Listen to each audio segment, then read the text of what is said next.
who do not know me, I'm Marie-Claude Bertrand, President of the National Council of French Women, with the President of the International Council of Women, and the President of Young Soo Kim, the President of ICW, will be announcing you also our partner for this colloque. I'm very pleased for the equality of women in the world to achieve sustainable development goals in the world. How and why? In the framework.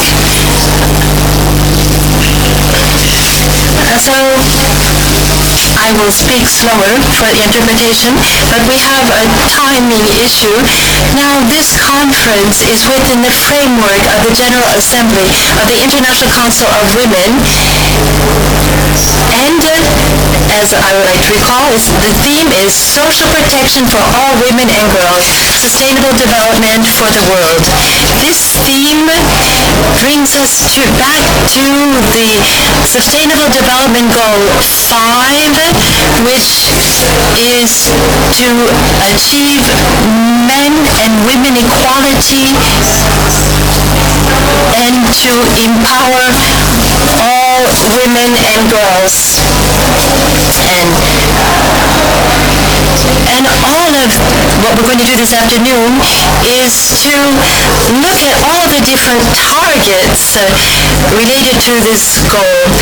Madame Irène Toléré, member of European Parliament, and also a member of the Rights of Women and Equality Committee in the European Parliament, as unfortunately is delayed. She is on her way. There was a car accident, a traffic accident, so she will be coming about 2:30 p.m. But we are going to start our conference without any further delay, and we'll be opening our meeting, and we will be opening to the President of the National Council. I have the honor of reading to you the message from Sylvie Pierre-Rousselet, who is the President of the Equality Between Men and Women in France. I was asked to speak louder. I will get closer to the microphone, says the speaker. I have a message from the High Council for Equality Between Women and Men to the General Assembly of the International Council of Women, the 16th of May in Avignon. I regret not being able to be present among you today for this 36th General Assembly of the International Council of Women. The topics discussed today are fascinating, and I would have liked to have been able to exchange with you in person, and I thank Mrs. Marie-Claude Bertrand for having accepted to be my spokesperson. Your organization has been fighting since 1888 to bring real equality between women and men throughout the world. It is a strong model of commitment that has a long track record at the High Council for Equality Between Women and Men since its creation in 2013. Our body was strengthened a few months ago and now deals with all issues related to women's rights, including issues relating to professional equality. The theme of this General Assembly, that of sustainable development for the world, is a central issue for moving towards an egalitarian society between women and men. We cannot think tomorrow while leaving out half of humanity.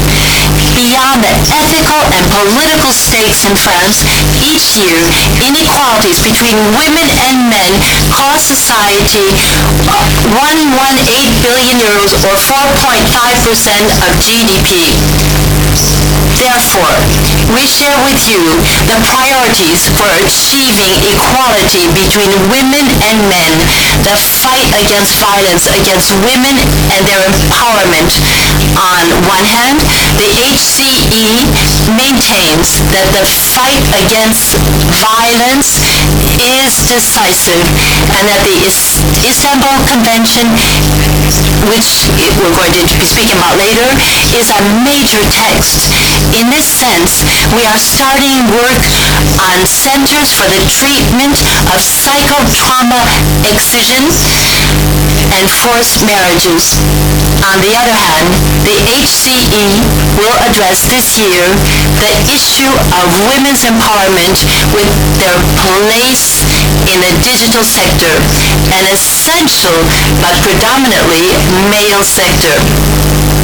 Finally, I would like to share with you a special thought for Afghan and Ukrainian women whose current situation proves that it is urgent to continue to fight for women's rights in France and internationally.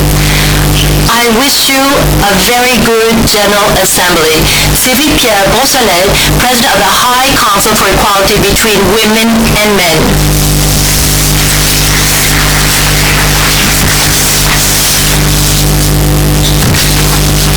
Now I'm going to give the floor to Dr.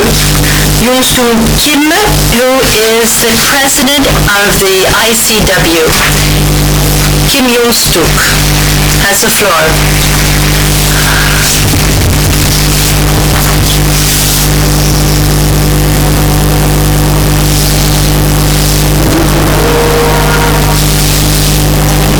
Ladies, have you eaten your lunch? Delicious? Good. I'd like to welcome again and thank all of you for participating in this conference today. Through the years, ICW women assembled at various places around the world to discuss current issues, determine the next areas of focus for their actions, and also to learn about the situation of women in the host country. At the 35th General Assembly in September, held in September in the year 2018 in Yogyakarta, Indonesia, ICW adopted the triennial theme of social protection for all women and girls, sustainable development for the world for 2018 to 2021.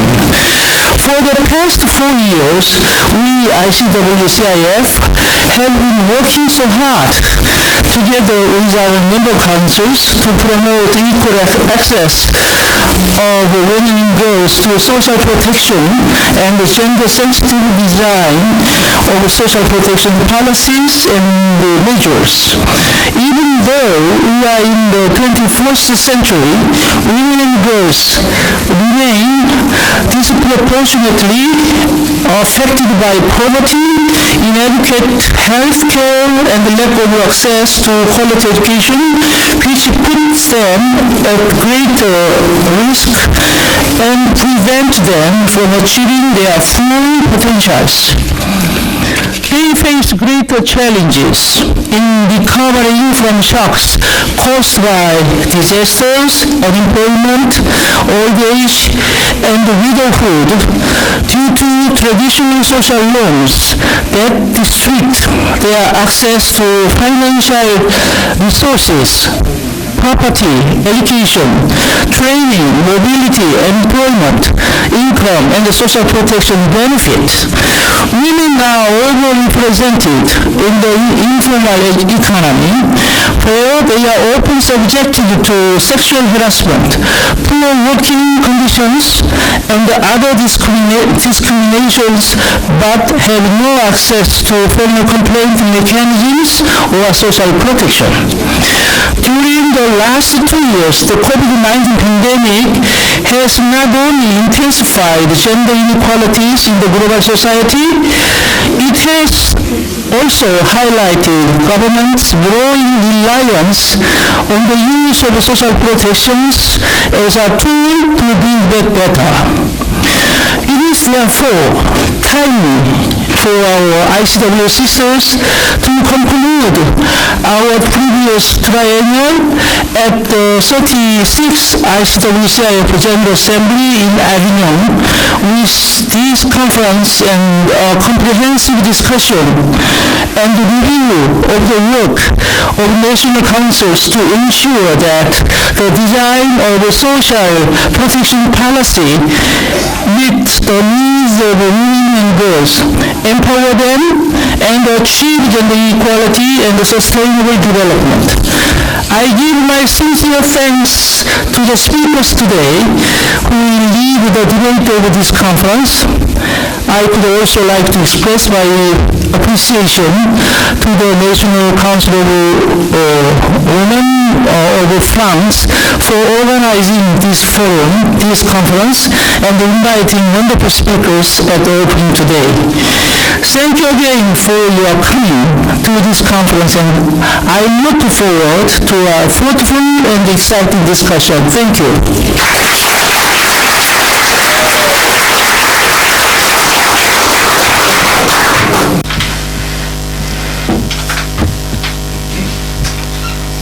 Now I will give the floor to Brigitte, who is the president of the National Council of Women, Brigitte Polonovsky, and he is a partner of this organization, and she will be actually introducing the first roundtable. And I would like to thank you for her participation. Thank you very much, Brigitte. Thank you very much. I invite all of the different speakers, Anne, Magda, Alisa, Magali, Marie-Claire, all of my 5 speakers. I did not forget anyone. If you would kindly come to the stage, please. Our 5 speakers for the first roundtable should be joining the stage.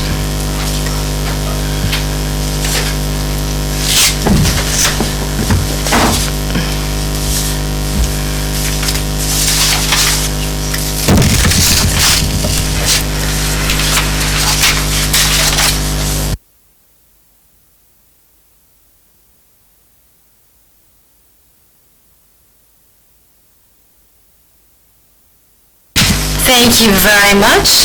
We are going to be starting right away. We were a little bit lagging behind in our time schedule, so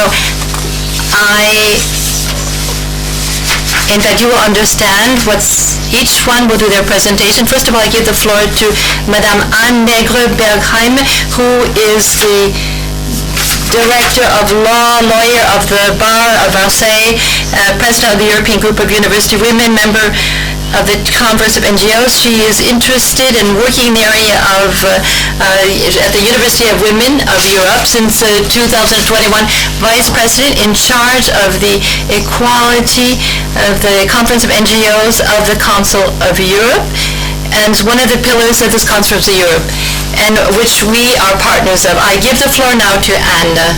Hello to everyone. It's a real pleasure to be here today. In fact, I really feel at home here because you were created in 1888. My organization was created, so we were created in 1919. So the University of Women of Europe is the European group of the University of Women, who is also 100 years old. We're going to be talking now of the Istanbul Convention. This Istanbul Convention is a treaty from the Council of Europe, and as you can see, we have many members of the Council of Europe who have disappeared with Russia. Another one that was not a member with the Council of Europe was Belarus, Russia. And the Council of Europe is the integrality of the European continent, less now of these 2 countries mentioned. 46 countries. The Council of Europe was based on in 1949 by the Treaty of London for peace, so that we've not reproduced what had happened after the First World War. And since February 2022, we have decided in fact we didn't have it in 2014 because we had different negotiations for peace. Now, the member states of the European Union are all members of the Council of Europe to consolidate rights, democracy, to seek solutions for consensus, for compromises, and to have, we have the benefit of 830 million Europeans. What is the constitution of this? Is everything working well? Does it sound okay?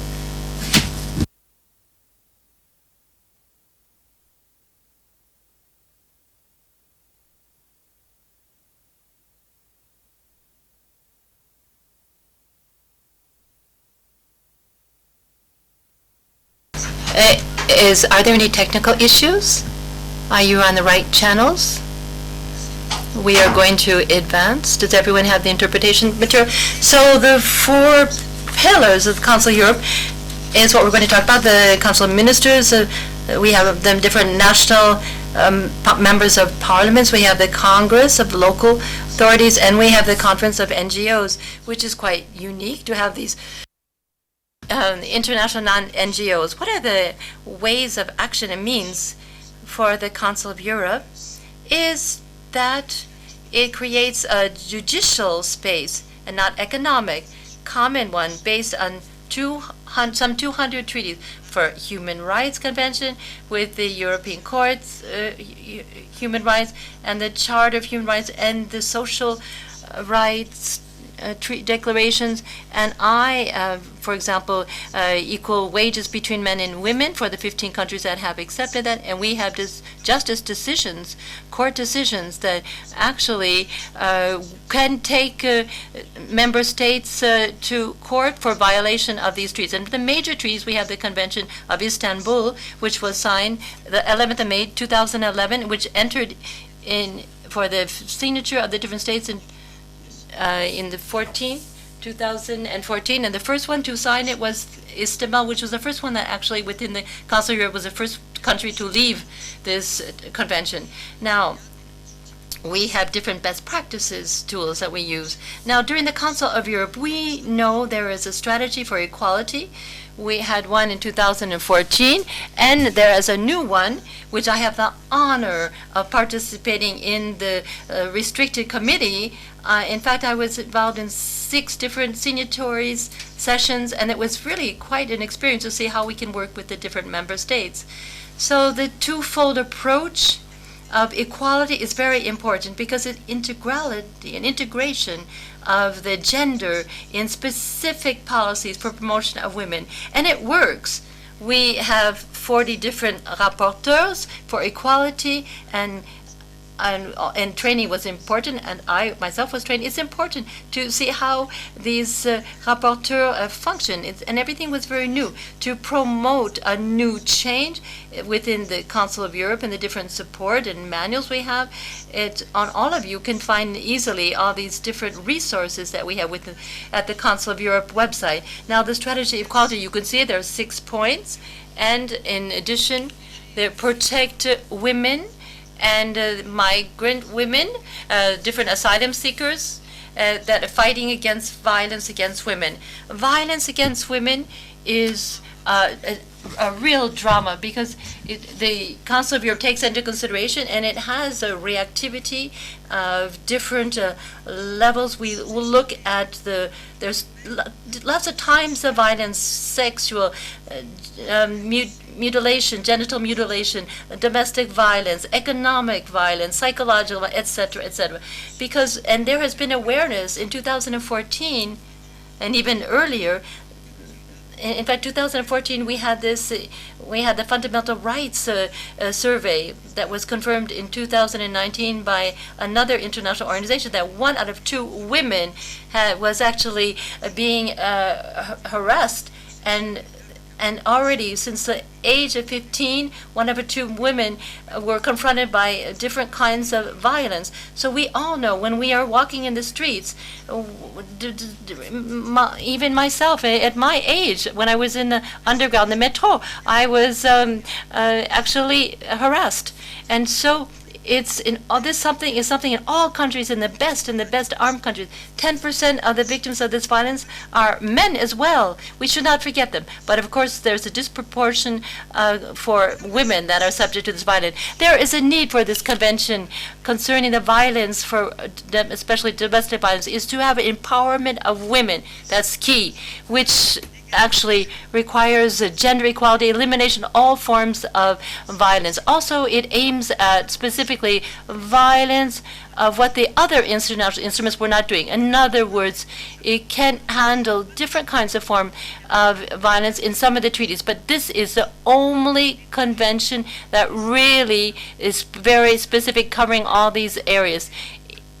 It is important. In the convention, in 1914, and also in Africa, the Convention for the Protocol at Matupo. These are regional, different instruments, and you have monitoring bodies that are working together, but they are specifically vis-a-vis women. The goal is to sanction violence, to have measures to protect women, and to oblige the states to have this awareness about this issue. In fact, there were 36 countries that ratified, 35 with the denunciation of Turkey. 9 signed, did not ratify, though. The EU signed but did not ratify. There is this directive in the EU. It's very difficult for the EU to ratify because the ratification imposes to apply it and to enforce it. And there are countries now who are questioning the Convention of Istanbul, like Hungary, like Poland, like Bulgaria, and others. So, what are the general principles of this Istanbul Convention? So, I would like to bring to your attention, in law, that a state is not obliged to ratify it once he signed it, but it has to abstain any acts which would be in contradiction of the convention. And so international and national applications are different. Now, for execution, also in the application is very important in virtue of the Vienna Council concerning the different Article 26. Once you have a treaty that's been enforced, then you have the constitutional law cannot actually go against this convention. We have to go against all these different horrors that we're hearing about the Convention of Istanbul. What I'm bringing to your attention here is that the Venice Committee, which is a very important one, which actually advises the states in terms of constitutional measures, and they recalled in an interesting opinion in 2019 that I invite you to read. The main aim, as I was saying, is to protect women against all violence, all forms of violence, as you find in Article 1A, 1B, which is covered by the convention. Also, any woman who is potentially a victim of domestic violence, and the other persons who are also, then they also have protect men. The defines in 3.1 is also defined and has its definition, because in French and in other languages we talk about under the human rights, men's rights. So in other words, it's this terminology of being men's rights for human rights, depending on the language, can also be something which is questionable. This violence, gender violence, and this is something new that we have adopted. We adopt still the CEDAW standard, what is written in its jurisprudence, case law, with the stereotypes. The problem with gender, which becomes a category where everyone becomes indivisible. You had sex biology, women were invisible. We had social sex, and women became visible. And today, once again, with the gender, which has broadened, we see in the text produced by the EU, in fact, that will be part of the Council of Human Rights. Gender is something that is on the agenda. And we will be talking about terminology. Alisa is here, and we'll be thinking about terminology, because in French, equality of sex, gender equality, they don't always have the same meaning between English and French. So what are the discriminations? You have multiple discriminations, a lot of variety. And in discrimination, in fact, in the slide that we just saw, in discrimination, the one that's at the bottom on the right is sexual orientation and identity, gender identity. It's this discrimination which raises the most problems for many states, because when we integrate these two, the Convention of Istanbul doesn't make a new standard, but the legal obligations which come from other legal instruments. This does not please some states. You can see the different vulnerable groups that are targeted. You can find everything in the Istanbul Convention. You have some different forms of violence that are penalized and sanctioned. You have psychological violence, sexual harassing. You have physical genital mutilation, forced abortions, domestic violence. You see, it's a very, very broad spectrum. And so it's very important that we look at these 4 Ps of the Istanbul Convention: prevention, protection, integrated politics, and proceedings, prosecution.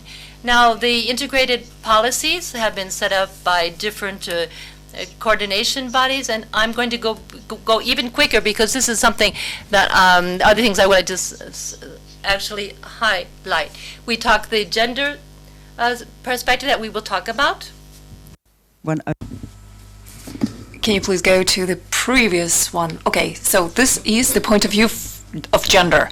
So as you can see it, the violence against women and the equality between men and women and the consequences, the causes are all here. So that's quite complex, because it's quite complex to establish questions that will allow us to solve these problems that are quite difficult, and there's not enough of prevention. There is also the question of asylum seekers, and some others will be talking about it, and the questions of migrant women. And this is also a very important source of violence, and very few people know it yet, but that's very important, because women can have an autonomous permit of for staying and not be dependent on their partner. So for the follow-up mechanism or monitoring mechanism, well, actually we have 2 different bodies, I would say, for the monitoring mechanism. First of all, we have the Committee of Parties, and these are the ambassadors that are staging there, and I'm part of them as well. And we also have the group of experts that are elected independently by the Committee of Parties. And it was also very interesting, because we have a lot of different procedures for the monitoring. First of all, we have the more evaluation and monitoring. So all the countries are evaluated, and the reports that are done here are absolutely remarkable. I would like to invite you to read them, because they are presented for the states. This very little critique, a lot of compliments, and actually a lot of thank you for the monitoring, and that's a very interesting work that is done in consultation. In addition, it constitutes a very important tool in order to see how exactly states are working with different legal bodies in order to get this coordination. And then there is also the process of special inquiry. So I also would like to invite you to read the report, the summary report for the 10 years on the Istanbul Convention, and there is a very recent report that has been published here as well about the violence against women, and that's a digital report, because we can see naked women in very weird positions online, and we never see males in the same situation, because females do not use the same approach with regard to males, and you can see that it's actually very bad. So with respect to the convention, to the Committee of the Parties, we have this new, well, that's the new system that is presented right here. And I also would like to invite you to read the case laws, the open court for the human rights, and that's very well documented. So leaving the Council of Europe and so on, we have 20,000 of Russian reports that are not being treated, and that's just a small remark. We have had quite a lot of progress. This progress was very important, because there was a lot of awareness rising, and phone lines and so on for women and for men, because for men it's also very important, because they can be in the situation of violence, and it's important to tell them that they can actually end it. So the education about violence also is very important, because the stereotypes starting from 6-year-old and so on. The appellate justice also is important, and I actually have participated in the training done for the police and prosecutors, German as well as French, and judges as well. And that was incredible because this was the European Parliament organizing this kind of action. And I was participating there. It was very interesting because they were all very passionate about all of this. And beforehand, this wouldn't have been possible. So we have to intensify this. Well, not everything should be focused on the victim because we are always expecting for the victim to go and complain and so on. But sometimes they don't have a proof, especially for the psychological violence. And in France, that constitutes a problem, and in other countries as well. So what are the obstacles to the Istanbul Convention? Well, we actually have some obstacles, and they're very, very powerful. In 2014, we have had this international conference in Cairo on the development and the rights of women in terms of sexuality and procreation. This was for the very first time. And 179 states have voted for it. In 1995, this was the convention that was another convention that was signed. And the states have learned it. But we have had this consensus in Geneva, but it was only 35 states, which is absolutely dramatic because we have a lot of people who are in favor of Putin. And in 2022, without all this declaration wouldn't be possible. So approximately 20 years of progress for the rights of women, because we have had different situations before that. And right now the situation is even stronger, because whenever we lose, the failure is important, and we start thinking about the why of this failure, and we start to understand why the leaders, the strategy, the communication, what made this failure. And this is what was done in CIF. And there is a short movie that we will show you that will explain why it did not work. Marriage for everyone, contraception, abortion for everyone, and so on, why it failed. And the topic is that it actually was created by all of them, this topic that was offered. So I never really understood it and how it was conceptualized, but CIF has invented all of this.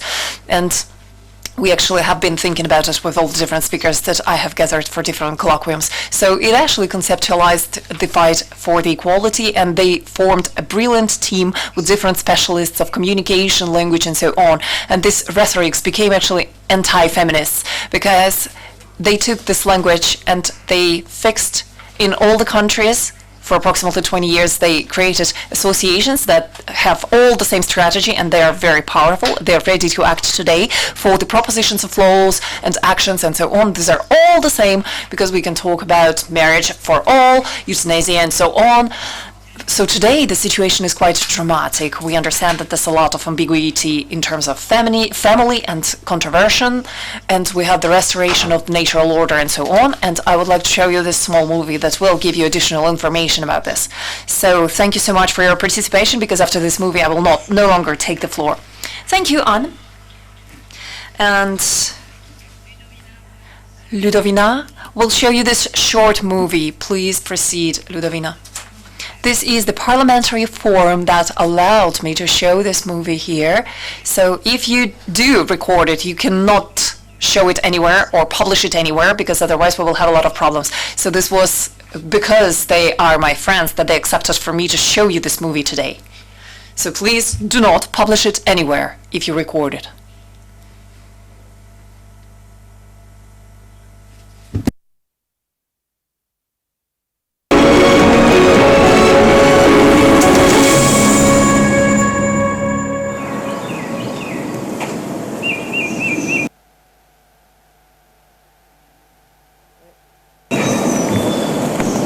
I'm the mother of Valentina Miluzzo. I wonder... 2016. Valentina is 4 months pregnant.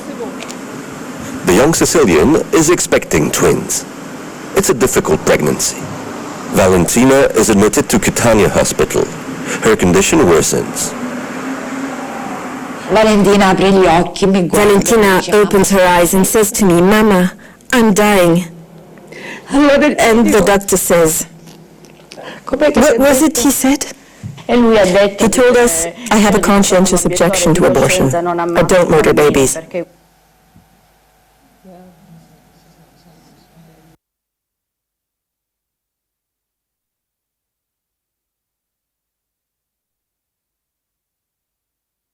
The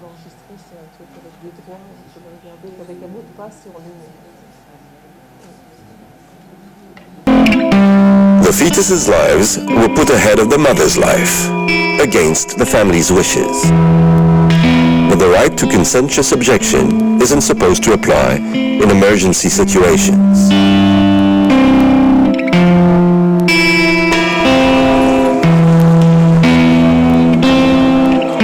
In Italy, 2 out of 3 gynecologists are opposed to abortion. A situation with links to the Catholic Church, whose stance has not budged an inch. Every human life is a unique part of humanity's heritage. That's why eliminating this being, this human life, is a crime against humanity. Ladies and gentlemen, are you ready to shout out your love for life? All across Europe, a new generation of Catholics is stepping forward, promoting its uncompromising values with modern communication tools. In France, they march with catchy slogans and wield information like weapons online. There are real risks of sterility and depression after an abortion. In Spain, they twisted Prime Minister Mariano Rajoy's arm. That was back in 2014. Enormous rallies put heavy pressure on the conservative ruling party. A bill limiting abortion rights was brought before the parliament. Pro-abortion activists had to take to the streets themselves to get Rajoy to back down.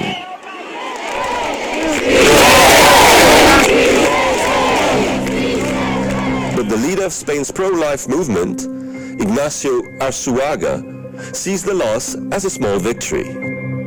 I've talked to members of the Popular Party and they tell me that if we hadn't launched those petitions, successful petitions, if we hadn't mobilized society, if we hadn't organized these huge rallies, probably the Popular Party would have not assumed that commitment to protect life in Spanish law. Ignacio Arzuaga joins forces with activists from other countries and takes the fight to Brussels. The European Union has no jurisdiction over abortion rights, but it does shell out more than €500 million to fund abortions and contraceptive services in developing countries. Arzuaga and his friends want to cut off that funding. Why should we give the money, our European money, the money that finally, ultimately comes from our taxes, in order to perform abortions? Their primary weapon is a petition launched Europe-wide, One of Us. In one short month, it garners 1.7 million signatures, an all-time record. One of Us really got the anti-choice movement off the ground. They obtained a hearing before the European Parliament and a meeting with the European Commission. It gave them a level of credibility they hadn't had before. Abortion opponents have been toiling behind the scenes ever since. Here in Brussels, for instance. Hi. How are you doing? It's been a long time, hasn't it? Yes. Sophia Kubi is one of the pro-life lobbyists spreading the good word. Welcome, everyone. This is one of our briefings, short briefing sessions. We try to do it at lunchtime because that's maybe, when you have most times. We have universally accepted definition of hate. Sophia Kubi and her colleagues have a public narrative for political leaders and the media. Whatever that really is. But apparently, there's also a hidden side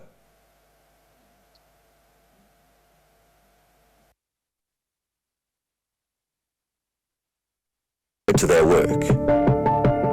A behind-the-scenes network.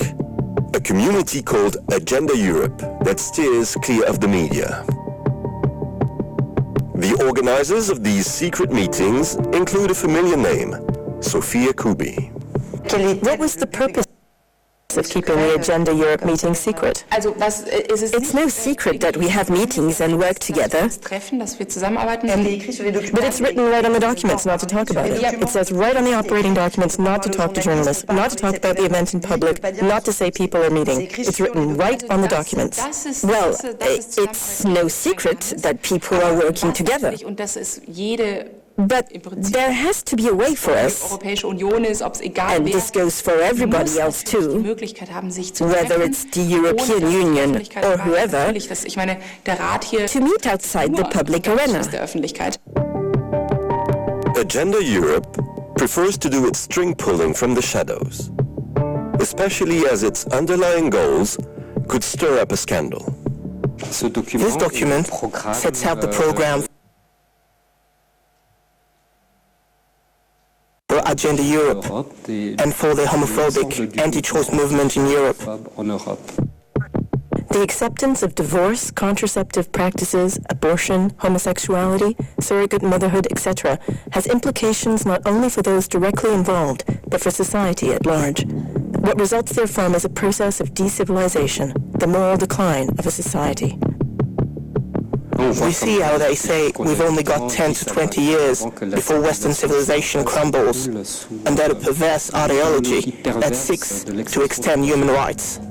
Sophia Kubi is the head of the European Bureau of ADF International. Its parent organization is on the other side of the Atlantic, the Alliance Defending Freedom. Between 2013 and 2015, ADF tripled its funding for Europe, which jumped from 800,000 to nearly 2.5 million euros. The pro-life community is going strong in America, with the support of the Vice President himself, Mike Pence. Life is winning again in America. The movements are there, and I think what we see with the Trump presidency is that these marginal groups are now mainstream. Seeing that they're making investments in Europe, I think that's a cause for great concern and a reason to pay close attention and to be responsive. There is another multinational power broker at work here. Live from Washington, D.C., J-Seculo Live, the American Center for Law and Justice. Its chief counsel hosts a daily radio program and a weekly TV show, J-Seculo. So the House of Representatives passed by one vote the American Health Care Act. In it is the very clear defunding of groups like Planned Parenthood. Very happy that this was a win. We fought very hard for this. You fought very hard with us. This is a good win. J-Seculo is also Donald Trump's lawyer, and he too has invested heavily in Europe, shilling out 4 million euros between 2013 and 2015. His spokesman in Brussels is a Frenchman named Gregor Popek, who is also the legal representative for the One of Us petition. We demand that an ethics clause be included in European regulations that explicitly excludes any activity that involves the destruction of human life from European funding.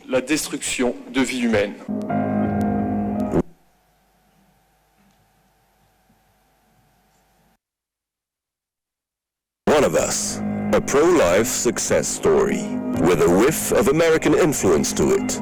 The international pro-life movement has another capital, a rather surprising one at that, Moscow.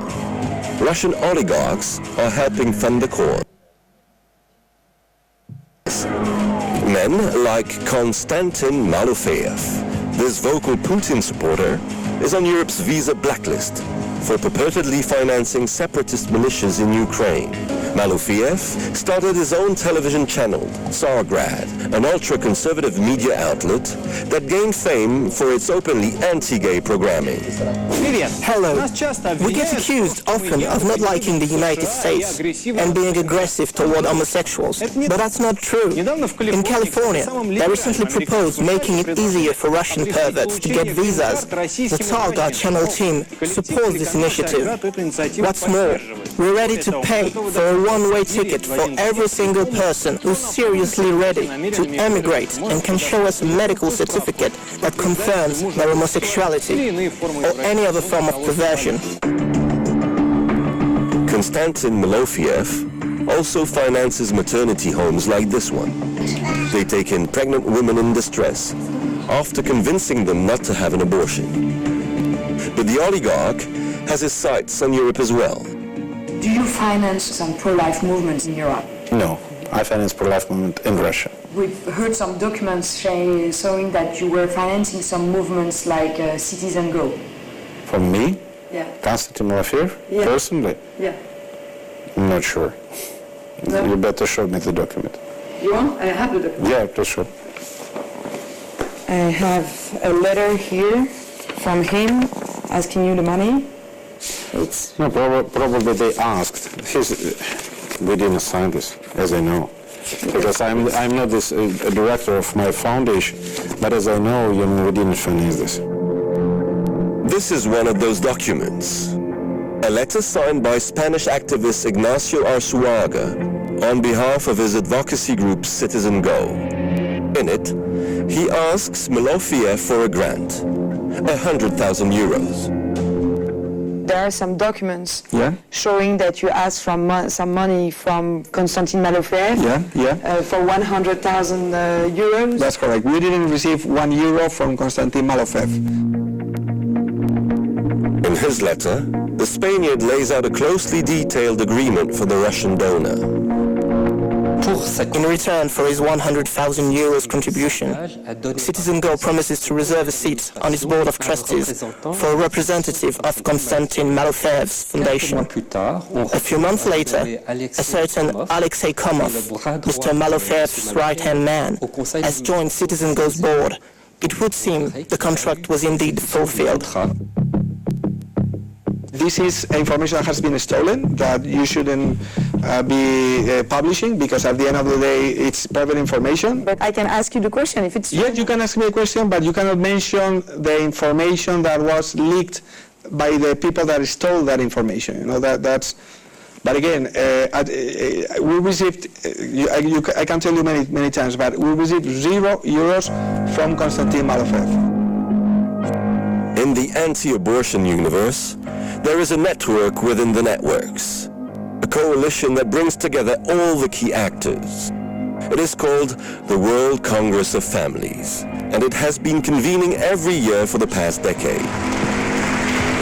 It's my pleasure as well to welcome you here to the 11th World Congress of Families in the beautiful city of Budapest, and we're here to protect human life from conception to natural death. The conference's speakers include some familiar names. We have suffered these attacks against the natural family, against our children, and against our freedoms. This man is one of the organizers, the American Alan Carlson. We come together to get to know each other better, to learn from each other, to share information and strategies, and to build an informal, but I hope very effective global coalition that will advance pro-life and pro-family ideas and agendas at international gatherings, at the United Nations, or over here in Europe within the European Union. The European Union. One of its poorest students is one of this year's hosts, Hungary, led by Viktor Orban. And Orban will give the gathering's most disturbing speech. We have succeeded in closing the Balkans route to illegal immigration. While there are more and more people surrounding us in Europe,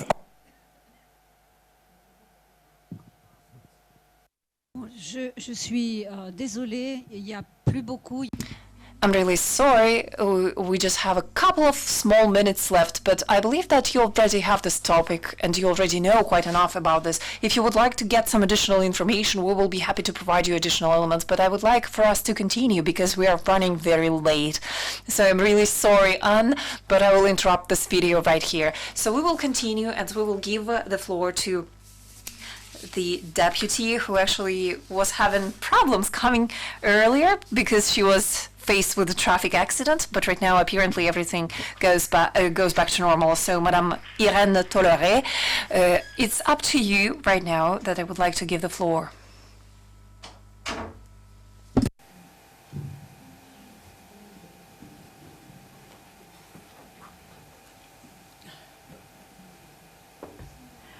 Bonjour à tous. Hello, everyone. I'm very sorry for having arrived late. It was not depending on my will.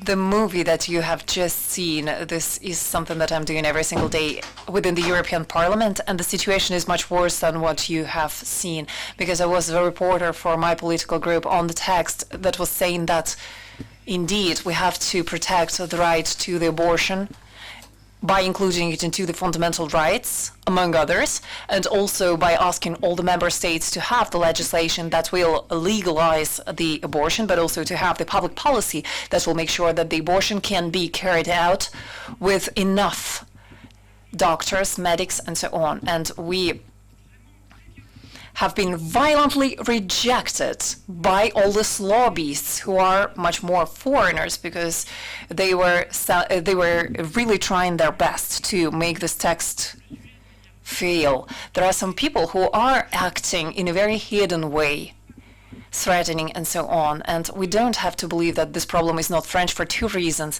First of all, that the leader, uncontestable leader within the European Parliament against abortion is a Frenchman. Yeah, and that's true. Really, and this is the person who actually put together this resolution that is fighting against our resolution. And I'm telling you this because for the legislative part, I can tell you that no matter what's the political orientation of people in our National Assembly today, whereas we have Rwad and so on, we don't see anyone who would have a clear commitment on the rights of women, on their reproductive and sexual rights, and on the abortion.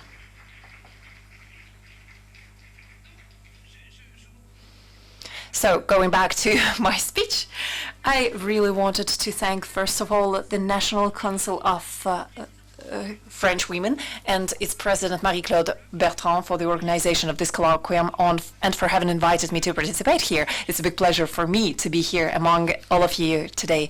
Now, the first words that I have said make you understand that I really was here because I believe that we have to collectively defend our rights.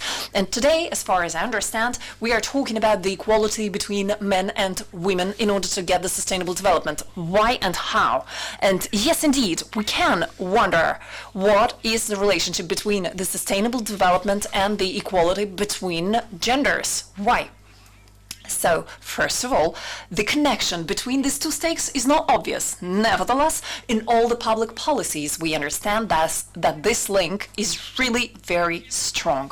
First of all, we have many studies that show that women are disproportionately affected by the consequences of climate change, drought, inundations, threats of food insecurities and agricultural insecurity in majority for women in certain continents like Asia and Africa especially.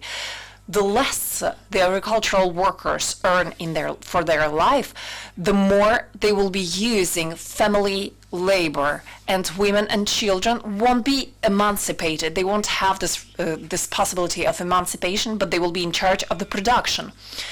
We also have the rarefication of the natural resources that impacts a lot the time of work of women that are also working on water and wood and are contributing disproportionately to all the family tasks. The older children are trying to work in order to gain some money, and the youngers are affected because they can't really go to school.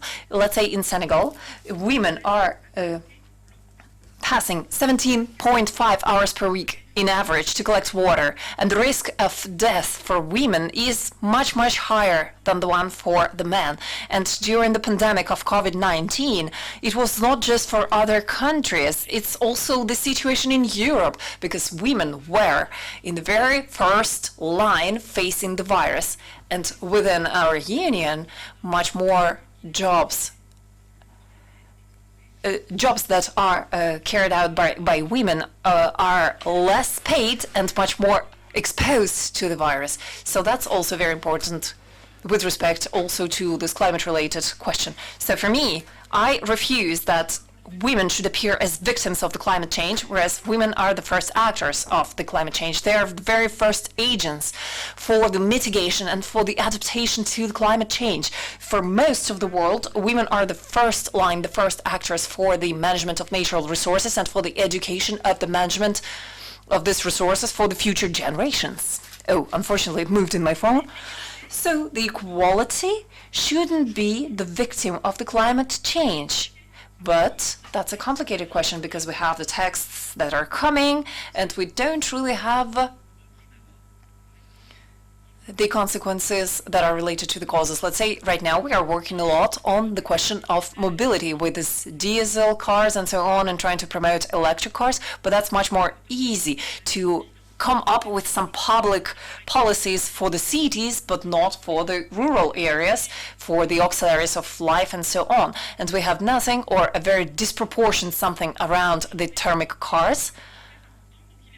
So the impact is disproportionate. So it's really important for us to create some public policies that will be able to have an impact on inequalities, but systematically we're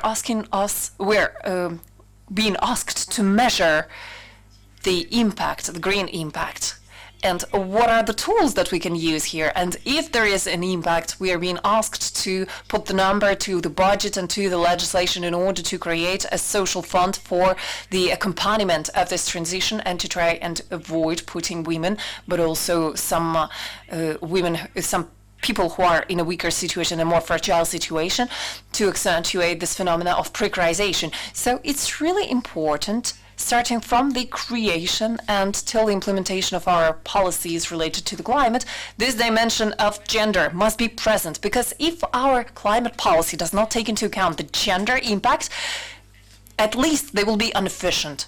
But at most, they will be inefficient and they will aggravate the inequalities. So it's not really something that is not really related to this. If we would like to manage well the public money in order to have a better society, we have to make sure of all of this.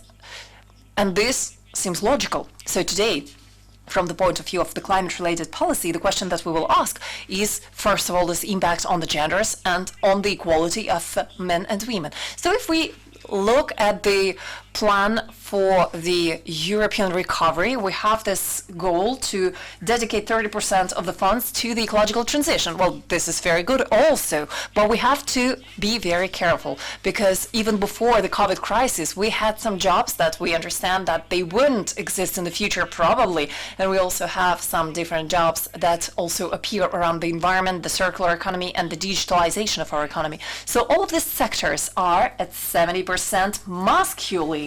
So the fact that we are investing here in order to have the European economy that after this crisis will be much more resilient, we have to, if we know that some of the jobs that are being developed are the jobs that are at 70% masculine from the university curricula, we don't have to do a lot of studies in order to understand that one of the characteristics and negative characteristics of this plan for the recovery would be to underline the fact that women and the jobs that are being attributed value to will be much more masculine than feminine. So of course, the fact that I'm able to talk to you about it means that we have already asked ourselves about it. We have been wondering about it, and we have created some tools at the level of the educational sector in order to somehow manage all this. So it's important for us to take into account all the needs of all the women in all the policies that we are carrying out, and not only at the European level, because I believe that it can start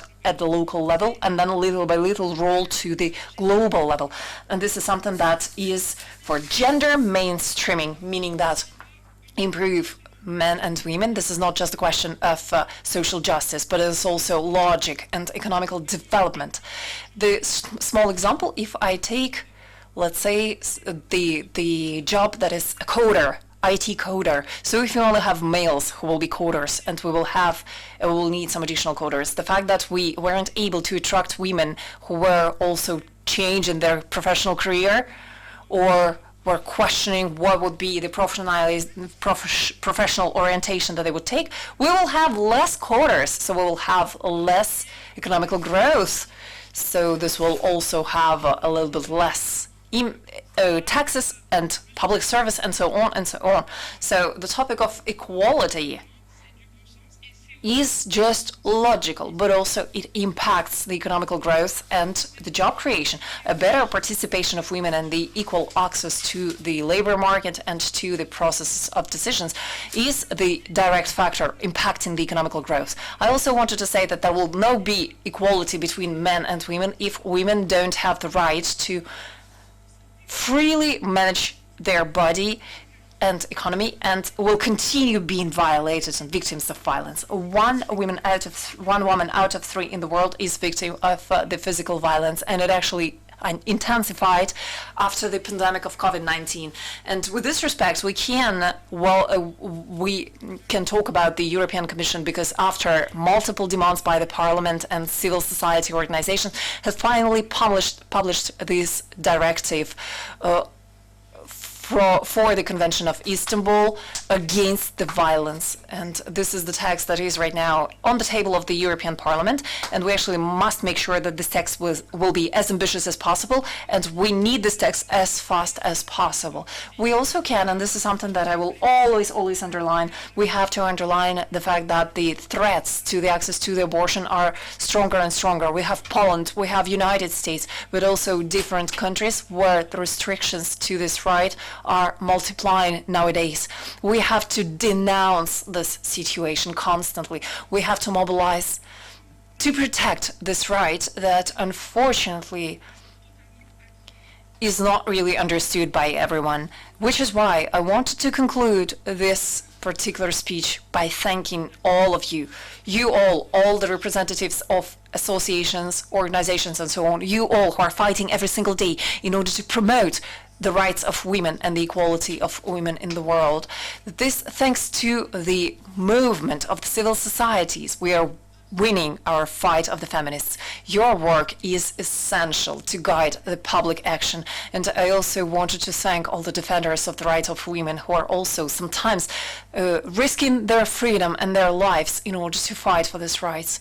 We really owe you a lot. Thank you for your commitment. Thank you for your actions, and I wish to you a very fruitful colloquium. Thank you. Merci beaucoup, Madame. Thank you very much, Madame. We are counting on you for all the work that you're doing at the European Parliament. Thank you so much. Now I will give the floor to Magda de Meyer, who is the General Secretary of the ICW, the co-organizer of this conference, and she has been working about the coordination of all of our different Mediterranean and different bodies have been working on in the Istanbul Convention. I'm going to give Magda the floor so that she very quickly will give a summary of 3 years of work. She was a member of the Belgian Parliament for more than 13 years, specialized in social activities, consumers, children, and poverty issues. In Belgium, she was responsible for the different ministers in the area of poverty at the national level in Belgium, as well as the regional level. She is a member of the board of the Fund Against Child Poverty, the King Baudouin Foundation, and she is the former president of the Women's Council of Belgium of Flemish language, and she was a member of the lobby office of for the European level, and she is the General Secretary so far, but we have elections in 2 days. So Magda, you have the floor. Brief, because there are a lot of speakers after me. So oh, you are already, you're very fast. So it was indeed our General Assembly of 2020 where we decided to go into the implementation of the Istanbul Convention in our different countries. And how are we going to do that? By desktop research, by looking into several target groups, by gathering data all over Europe, and by exchanging good practices. So the first item we tackled was femicide. We used the definition used by EGE, the European Institute for Gender Equality, the killing of a woman by an intimate partner, and so on and so on. You all know that definition, I think. It's clear that femicide is not a marginal problem. Here you see some statistics in different European countries. It are numbers of 2017. On the EGE website, you find more recent numbers. But it's clear that femicide knows no boundaries. What is the most essential thing to prevent femicide? The most essential thing is, of course, prevention. Create safe environments. That's the most important thing. Safe schools, safe public places, safe transports, and we need a gender-sensitive education. That's very clear, and that from a very early age, because it are always already the young boys and the young girls who are getting impressed by stereotypes. So, what kind of good practices did we collect? We made case studies of France, of Belgium, of the UK, of Russia, and Spain. And so I select some. For instance, a state pact against gender violence, linking all political parties, state powers, and civil society. Another good practice was a risk assessment grid for a woman victim of violence and her children. Something else, an electronic bracelet to keep away abusers from the victim. And of course, extra social work with police, very, very important. Some other good practices, prohibition of mediation in family court. It's very, very important, I think, in case of violence, because mediation is really not acceptable when there is a violent partner in the marriage. So we want to follow up abusers, of course, and we need more accommodations for victims.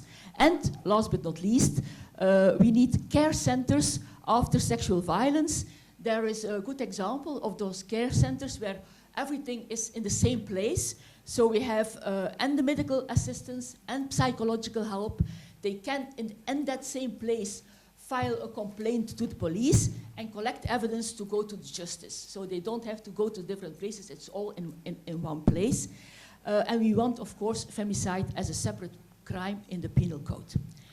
Our next issue we tackled with ICW was the punishment and treatment of perpetrators.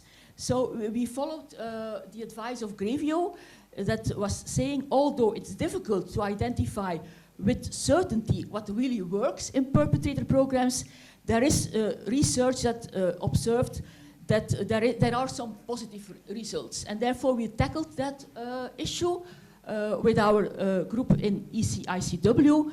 And for us, it was very clear that domestic violence perpetrators programs have mostly a cognitive behavior or a psycho-educational approach.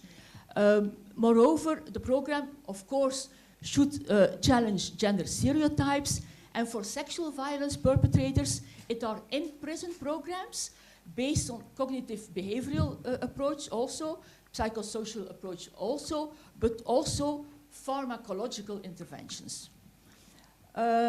It's the most crucial point about perpetrators' treatment is the fact that the program must last for a long time. We speak about 2 years, minimum 2 years. If you really want to have a behavioral change in the aggressor, we need at least 2 years and 6 months of follow-up. There you find, in the next slides, you can find some recommendations of Grevio. I think the most important thing is that the victimization shouldn't be repeated. That's, of course, very important. And therefore, we should have an obligation to attend the perpetrator programs. And, of course, such programs cannot replace criminal procedures. We need both, and the perpetrator treatment and the criminal procedure. It must be on top of it.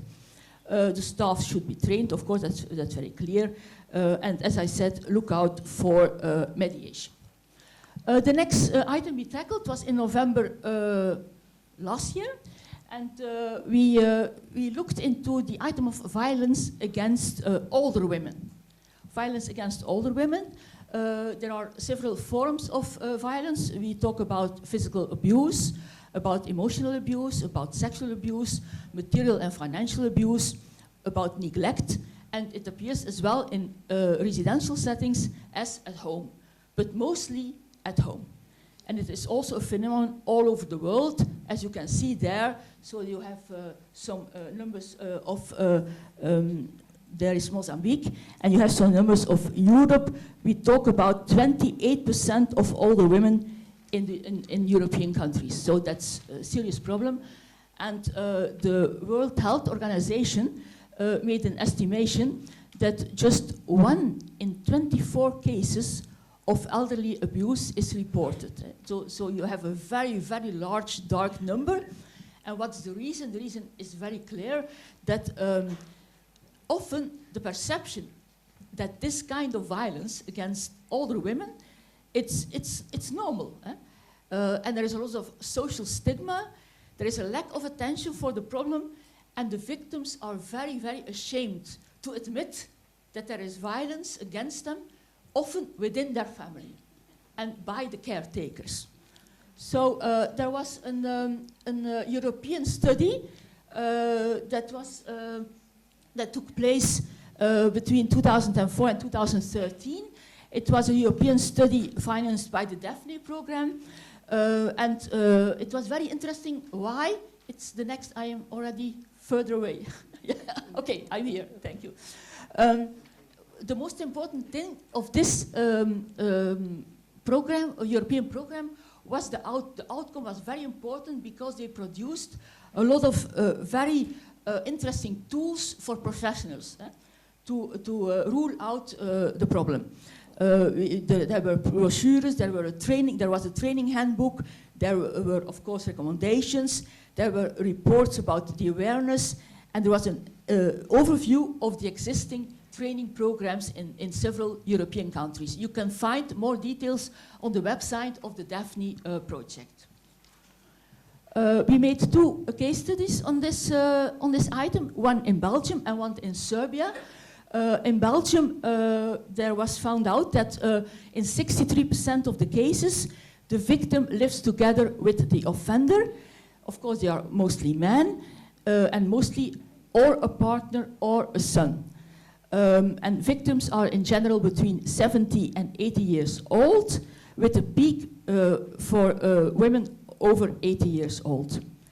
In Serbia, we found out that the victims are put in a situation of what we call vows of silence, denial or minimization of what's happening, just trying to preserve not only their pride as an older woman, but also to protect the abuser himself, towards whom they have ambivalent feelings, because they are what we call in a position of silent suffering, because often they are dependent of the perpetrator. High-risk women, of course, women with a low income, who are poor, who are suffering from depression or disability, and who have previously been a victim of violence. The recommendations, I am not going to into detail because it will take too much time, but the most important is that training is necessary, that we need data. Because when we look at the data, there are very few data about older women. So we really need those data, and we need to go into the financial abuse, because that's a very great problem. The last item we are going to tackle this week during our General Assembly. We have on Wednesday we have our General Assembly of ICW, and we will talk about violence against women with disabilities. Also, that is rather a taboo. You have to know that in the European Union, 34% of women with health problems or disability have experienced violence. So, and you see there all kinds of forms of violence, of course. So it was even before COVID, already women and girls with disabilities had 2 to 5 times more, were 2 to 5 times more likely to suffer violence. So the numbers are really extraordinary. And during COVID, it became worse. Why? Because during that period of isolation and seclusion, they were totally abandoned of the one who abused them. It is the most shocking thing is that that kind of violence towards women with disabilities starts at a very, very early age, and that for me it's the most shocking thing.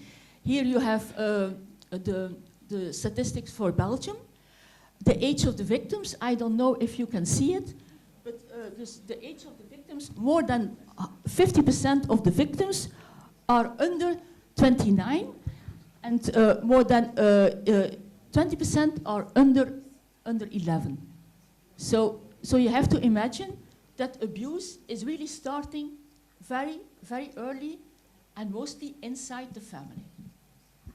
The case study in France was very important because we had change of information with FDEF. We had the change of information with FDEF, l'Association des femmes pour le dire, femmes pour agir. Donc, they are specialized in women with disabilities, and they opened up a ligne d'écoute, so a telephone line. And here you have the statistics for 21. So it was the most thing was violence psychologique, verbal et physique. Donc these are very, very interesting numbers. I just want to mention, and that's my last point, I want to mention also a European study that was made on this subject, also financed by the Daphne project. It was a project running in Austria, Germany, Iceland, and the UK. And again, it confirmed that violence was taking place throughout lifetime, and threats, control, isolation, and financial coercion is used. And then you find the recommendations, but if you are really interested in, you can come to me, and I can give you the complete text if you want. I make an end to this presentation by directing you to our Facebook page. We have a separate Facebook page of ECICW. It's a very interesting one. Every 2 or 3 days you can find new posts. And it's a means of collecting together and exchange good practices. So please visit our Facebook page. Thank you.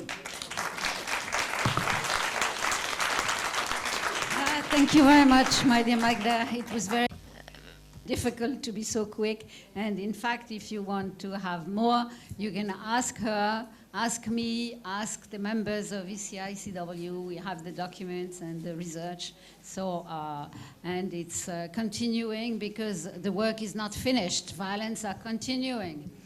So now I want to, je voudrais donner la parole à. I'd like to give the floor to Marie-Claire Moraldo of the Red Orchids, the Orchidée Rouge from French Ivorian, who has been fighting since 2017 for the eradication of female genital mutilation and all gender-based and sexual violence. I will not mention everything, but I will give the floor to Marie-Claire Capozia Moraldo, who has the floor. So you have the floor. Hello. Hello. Hello to everyone. Thank you very much. I'm honored and pleased to be here this afternoon. I would like to thank the French National Council Group and the President Marie-Claude Bertrand from the CNFF for invitation to participate in this panel.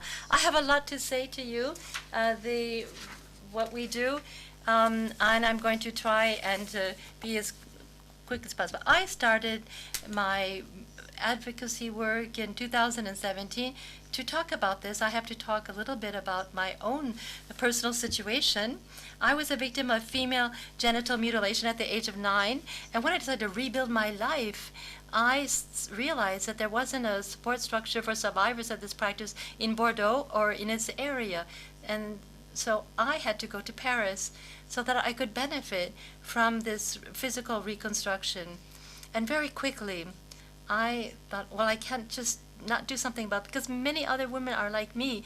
They have these serious consequences from this female genital mutilation, and I wanted to really participate in the eradication of female genital mutilation and come up with different recommendations that say that we can do something about this. You can have this, you can be masteries of and control over your destiny thanks to what you have done and what you've experienced. You can be stronger because of it. And so in 2017, after my reconstruction, I started this. We are an international NGO based in France, in Bordeaux. We also in the Côte d'Ivoire, where I come from, and where I grew up in the Côte d'Ivoire. We have a consultative status with the UN Economic and Social Council since last year, which also enables us to actually provide information from the ground level concerning the female genital mutilation. Concerning the Orchidées Rouges, red orchids, we have 3 main lines of action, which is awareness building. We have conferences, seminars. We have the theatrical readings, different film screening, art exhibitions. It's very important to hear and have these readings, to hear the voices, because they are, because of these consequences to the women and also their communities. So we want to do something about this taboo. We also do prevention. This is through the training of health professionals, national education, social workers, civil society in general, so that there are tools to really tackle these questions that are still taboo, especially with the medical staff. And this is why we're working with the University Hospital in Bordeaux, so the professionals in the health area can actually really tackle this question. They need to have this awareness raising. And we also have to adapt the care for these victims of the female genital mutilation. And another area is a holistic support of these survivors so that they can psychologically reconstruct and as physically as well reappropriate their bodies and their sexuality and develop confidence, self-esteem, and also have a social and professional reintegration or integration. We, going beyond just helping these, we want to help women become freer physically, psychologically, and so that they can be reintegrated after this difficult traumatic situation. I created in Bordeaux in September the first center specialized in the holistic approach to help women who have survived female genital mutilation as well as early forced marriage. And this is done with a special disciplinary 25 medical staff professionals. They come from all different areas, medical, social, and also judicial. We have therapists as well. So very, very multidisciplinary team of these 25 professionals to support these victims of female genital mutilation. Thank you for your support. And since last year, we have also an annex in Périgueux in March 2021, as well as another one in Avignon, Ivory Coast, in September. We'll open an annex in Paris at the end of May 2022. I have opened this in Ivory Coast, Côte d'Ivoire. It's very important because we need to really work with these countries so that we can do something about eradication of this female genital mutilation and early marriage and forced marriage. So I created this bridge. I had the first kind of center of the Côte d'Ivoire, this institute to help and a free, no charge to help women that are victims of these kinds of violence. We are continuing to have these actions that we started already since a few years now to have the awareness of amongst young people. The young people are the future. Last year in the different schools in the Côte d'Ivoire, we had over 2,500 young people that had this kind of awareness program. So we said, it's important to become good, free people free physically, psychologically, and economically. That's what we're teaching. That's important for us. I believe you have a little film. Yes, I do have a little film. This is a little film that we produced last year, which was in fact financed by this regional activity of the region, and we really, in 3 minutes, we talk about what is female genital mutilation. So we have the video. Otherwise, you can find this in our YouTube, in the Orchidée Rouge, the Red Orchids YouTube channel also has this film. So, so we cannot find the little video or on YouTube. Well, if we cannot find the video, we will continue. So I will give the floor to Alisa. I can finish. I have not finished my presentation. Go ahead. Well, today, in fact, it's very important to say that there is a new female genital mutilation approach. It's only something connected with black women, but no, it's a worldwide basis. It really, mankind, all mankind is affected, and the most extreme inequalities are related to this. If we had equality, you would not have female sexual mutilation. It would not exist. But that's why it's very important that in the works at the national and international level, to the extent that actions are taken, you systematically have to have the fight against female sexual mutilation. Forced and early marriage is our fight.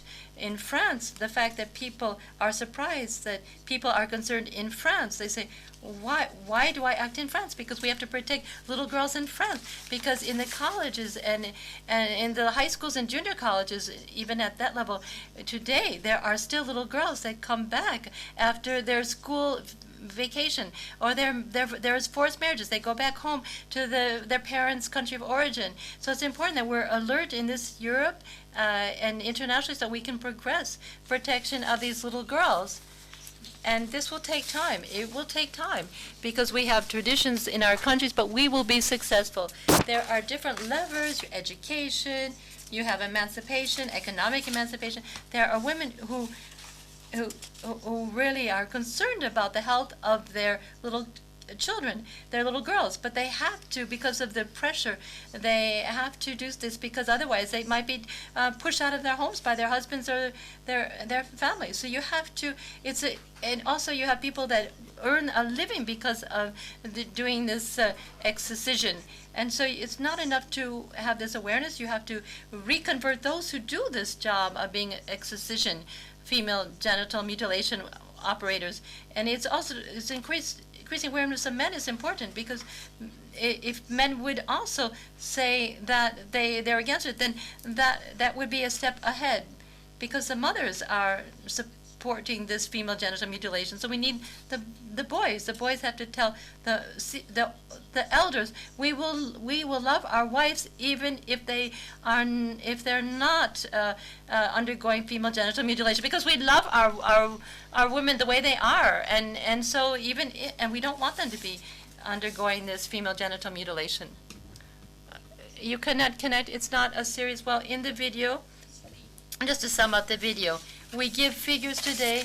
Female genital mutilation is more than 200 million women, according to UNICEF. There are 500,000 in Europe, and amongst the women that live in France, amongst their children, 10 who there is the risk of young girls going home to their parents' country and coming back and having undergone female genital mutilation, and 2 million forced marriages, early marriages. We know what this means. This is they drop out of school, and you have the preparation of poverty. And so it's very important that we all are very alert in these terms, and this female genital mutilation has very bad psychological and physical impacts. Female genital mutilation can also lead to the death. I had many testimonies of young girls and sisters and friends who actually after these female genital mutilation were very much injured or even died. And so this is really violating the fundamental rights, right to health, right to sexuality, right to life also, because you have deaths when you have these violence. So this concerns all of us. We also have this, what we created this word in a little comic strip. We had the testimony of girls in France who were actually had the subject to female genital mutilation in the country of origin of their parents. So we have requests to duplicate our model. So it's important to adapt the information to the different regions, to different organizations that want to use our brochure, our materials.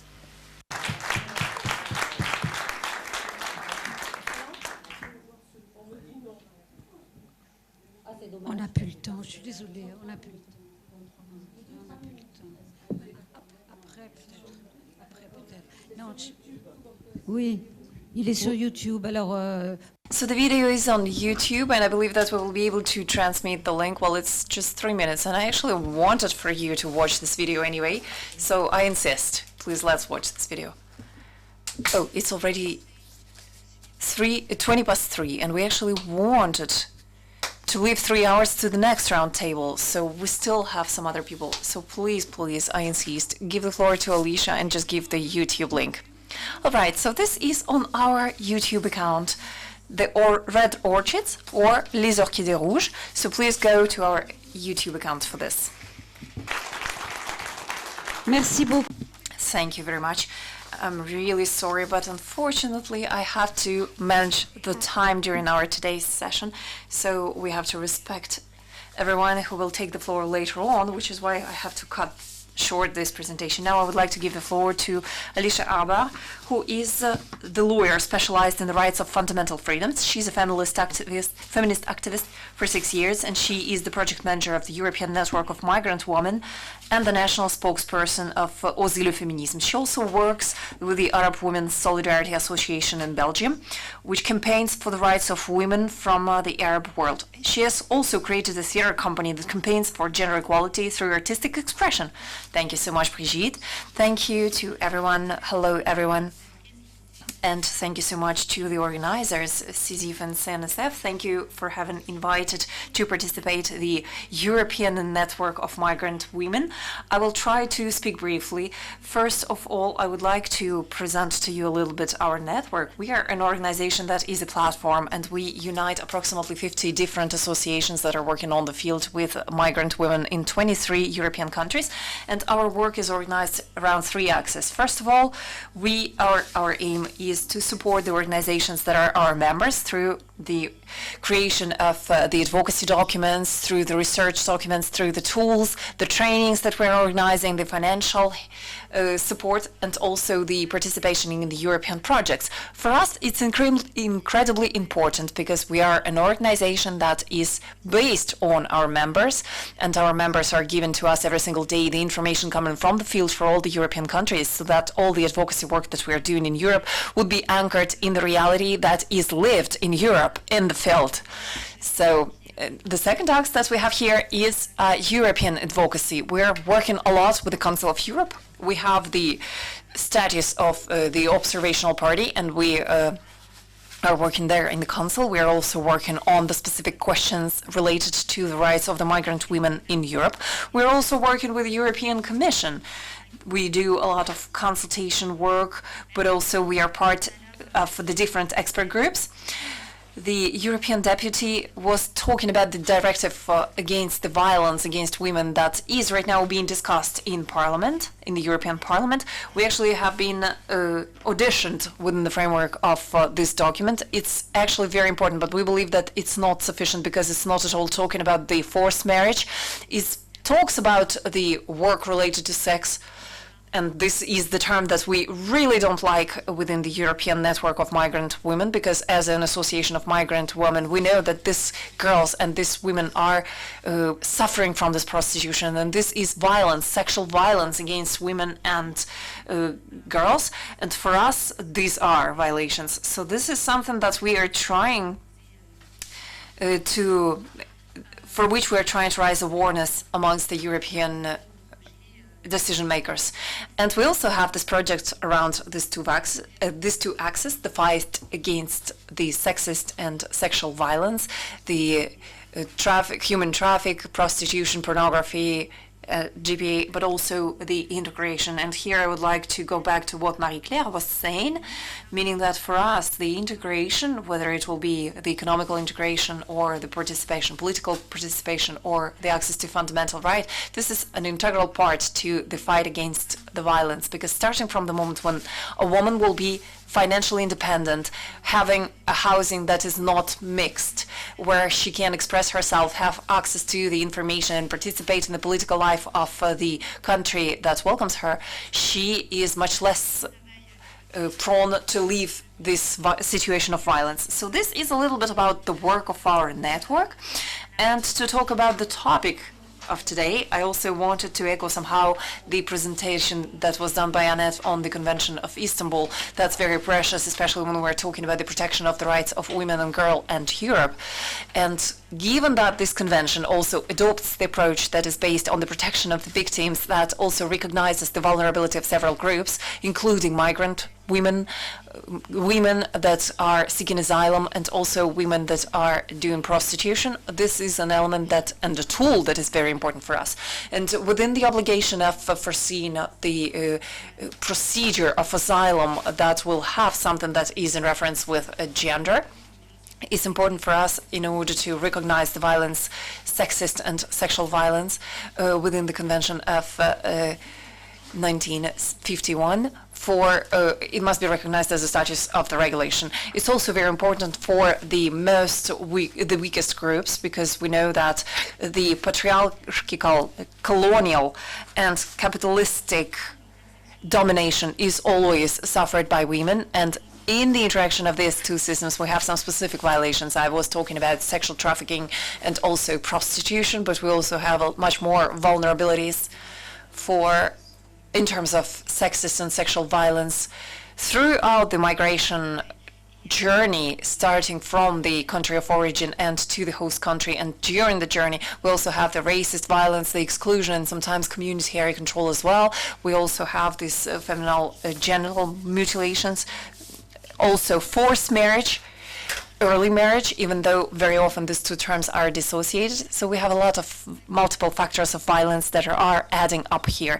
So I would like to give you a couple of examples on different topics. I will not be really insisting on many things in order to try and move further, but I would like to give you a couple of examples. Let's say for the question of the housing, we know that in multiple countries of Europe, like Finland, Belgium, Denmark, we don't have non-mixed housing for women who are coming to this host country. And we believe that that's a very important challenge for all of us, because that actually aggravates the risk of the sexual violence and re-traumatization and repeated sexual violence, because that repeats what happened in their country of origin. And going back to the Convention of Istanbul, this is something that all the states should take as a priority and put together. As for the access to rights and justice, as I was already telling you, our network, European Network of Migrant Women, is doing a lot of research in order to try and fill all the gap that exists right now in terms of data for the migrant women. Let's say we have published this report on the mental health of the migrant women, and right now we are also finalizing the report for the access to fundamental rights of migrant women who don't have any visa or permit of staying. And we are looking at this situation at the level of the national application, but also on the international instruments that exist for the protection of this particular group.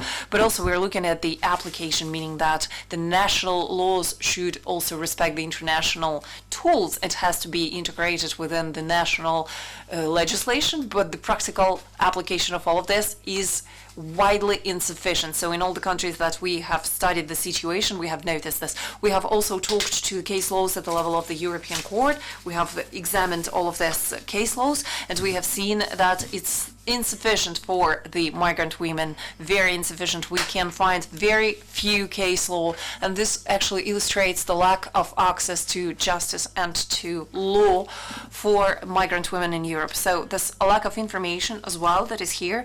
We don't have dedicated services that would have translation and possibility to have meetings and interviews without their children and without their men, because it's very difficult to talk about the violence that they have lived through when they have their child with them. So all of these are mechanisms and programs that do not exist in order to really give the women the right of access to the fundamental rights. And I also wanted to mention health really quickly. The access to health is also insufficient, because I wanted to talk a little bit about the genital feminine mutilations, because they have, of course, very important consequences on the health of a woman at the long run. We have, for most of the member states, we have mechanisms in order to identify these women and to assist them, in terms of medical assistance and psychotraumatic assistance. So all of this is essential to put together and to apply. So I would like to finish here, because I believe that Magda de Beyer has already talked about it, about the data of the collection of data that will be separated by sex, by legal status as well, by age, because very often women will have the status that will depend on their husband or whoever they live with, and it's very difficult to get them out of their family situation in order to talk to them beyond, outside of this framework. So that's what I wanted to talk about. Thank you so much. Thank you, Alicia. I'm really sorry that we have to rush through your presentation. Right now, we also have this big pleasure to give the floor to the director of AMAV, AMAV, and she will talk to you about her organization and what they do, this Association of Mediation and Victim Assistance. And the gift that we have is the president of the National Council of Ukraine, who is here, and she will be talking to you about the violence against women in Ukraine, and she also brought a short movie with her. After Magali. Okay? So if you want to come the floor after. Voilà, c'est la fin du programme de notre... So that's the end of the program of our colloquium. Unfortunately, I'm afraid we won't really have the time for questions and answers, because we're running extremely late, but I believe that you have been very happy to hear all the presentations that were presented right now, and we still have Madame Blasco and also Madame Borkiak. All right, so I'll just take a couple of moments to present to you the work that has been done within our association. So the association called AMAV, this is the Association of Mediation and Victim Assistance, which is approved by the Ministry of Justice. We belong to a federation which is called France Victims, and it gathers in France 130 associations, and they intervene every single day in favor of any person who considers themselves a victim of an act of crime or delinquency. In the Vaucluse, we were born, and this is also part of Ardèche and Alpes de Haute-Provence. That's where we work. We are here welcoming and listening, informing about rights, supporting psychologically, and accompanying victims in their legal procedures and fundamentals. That's part of our mission. Until a few years ago, victims of domestic violence rarely sought out our victim support service. In 2018, only 23% of the audience accompanied by our services has experienced intra-family violence. In 2021, we received, on the 3 regions on which we operate, we have received nearly 5,400 victims. The proportion of victims of domestic violence has increased significantly, and now it represents approximately 60% of the people that we receive right now. And out of this, 9 victims out of 10 are women or young women. This explosion of litigation in our services can be explained as follows. In 2019, for several weeks, the Grenelle on violence against women was held, which brought together around the table many actors, with the goal in mind to make concrete and collective commitments to act even more effectively against domestic violence. And starting from there, many tools were activated in favor of the victims of intrafamily violence. And we have been very much affected by those results from a reinforcement of the judicial treatment of this particular litigation. From now on, our services are mobilized in order to identify the situations of vulnerability. Police and gendarmerie investigators send us reports, and then we can contact the victims. We introduce ourselves to them and we offer to help them. We have this proactive approach, which was not part of our practices before. It has changed our professional attitude, which until now has been awaiting from the victims to contact us and to ask for help. But from now on, at the request of the public prosecutor, who is the magistrate in charge of the judicial treatment of domestic violence cases, we are going to find the victims proactively. Moreover, in Vaucluse, we have this existence of a medical and legal reception center within a hospital, and we have dedicated places for the collection of the child victims' ward and carrying out legal acts. We have protected hearing, psychological expertise, medical and legal examination, and all of this in a single time and place. We are talking to children who are victims of abuse. 2 out of 3 victims are young girls, and we give them to the accompanying parent, often shocked by the nature of the facts that have been revealed. Our exchanges lead to confidences on life paths already marked by violence for them too. And thanks to the commitment of the professionals who work there, this reception center has also become the center for women who are victims of violence and who must, at the request of the magistrate, be assessed by the psychologist or the forensic doctor. This taken into account of this audience in this place initially dedicated to the minor victims, guarantees conditions of reception, and the particular attention devoted to the victim. So the first role is to identify, but the second one is to evaluate.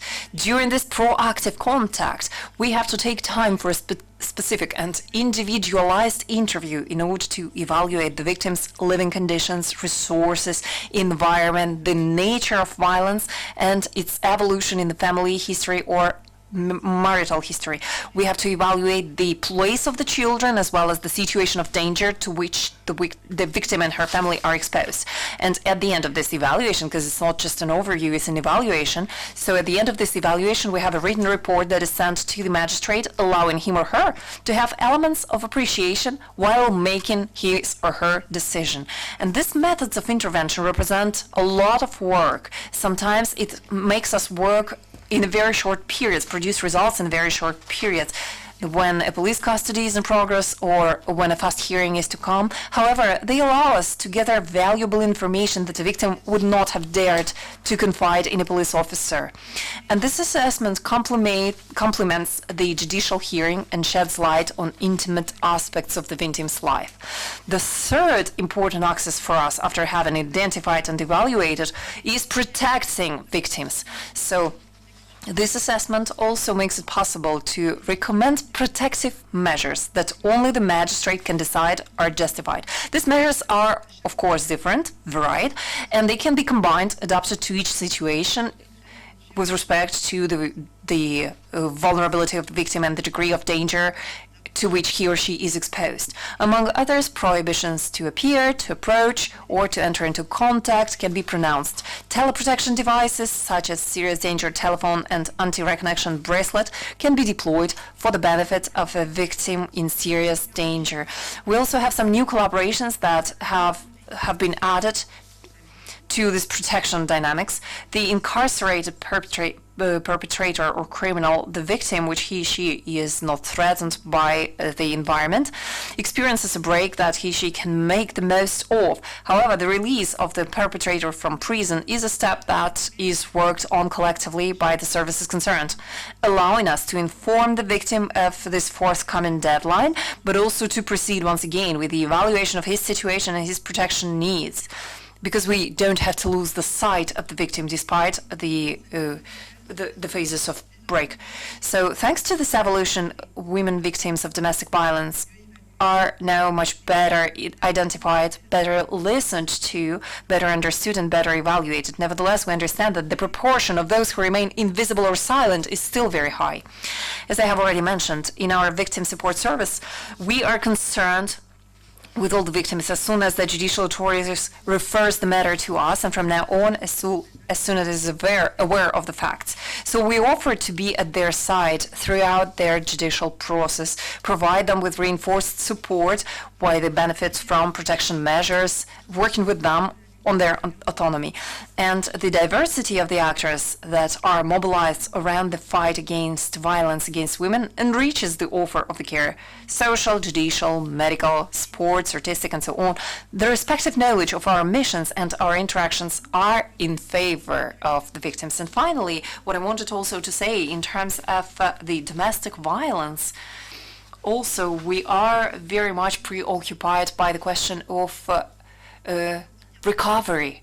That's very important for us. So we can understand that the hearing does not repair everything, and the expectations of the victims are really very high in order to be able to find sincere and adapted response to all of this.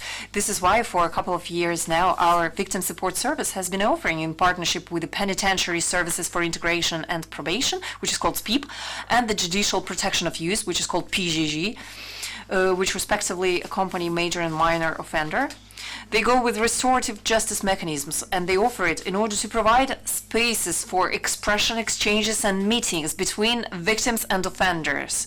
Speech is free and voluntary, without judgment, and these measures, whose benefits are observable but remain to be evaluated over the coming years, must leave their experimental phase, and we hope that they will become widespread. And in order to conclude, I wanted to tell you that we have just finished one of these meetings between the victims and offenders, in one case of domestic violence, and we will do the summary meeting next week. And right now, for the observations, we have very surprising results.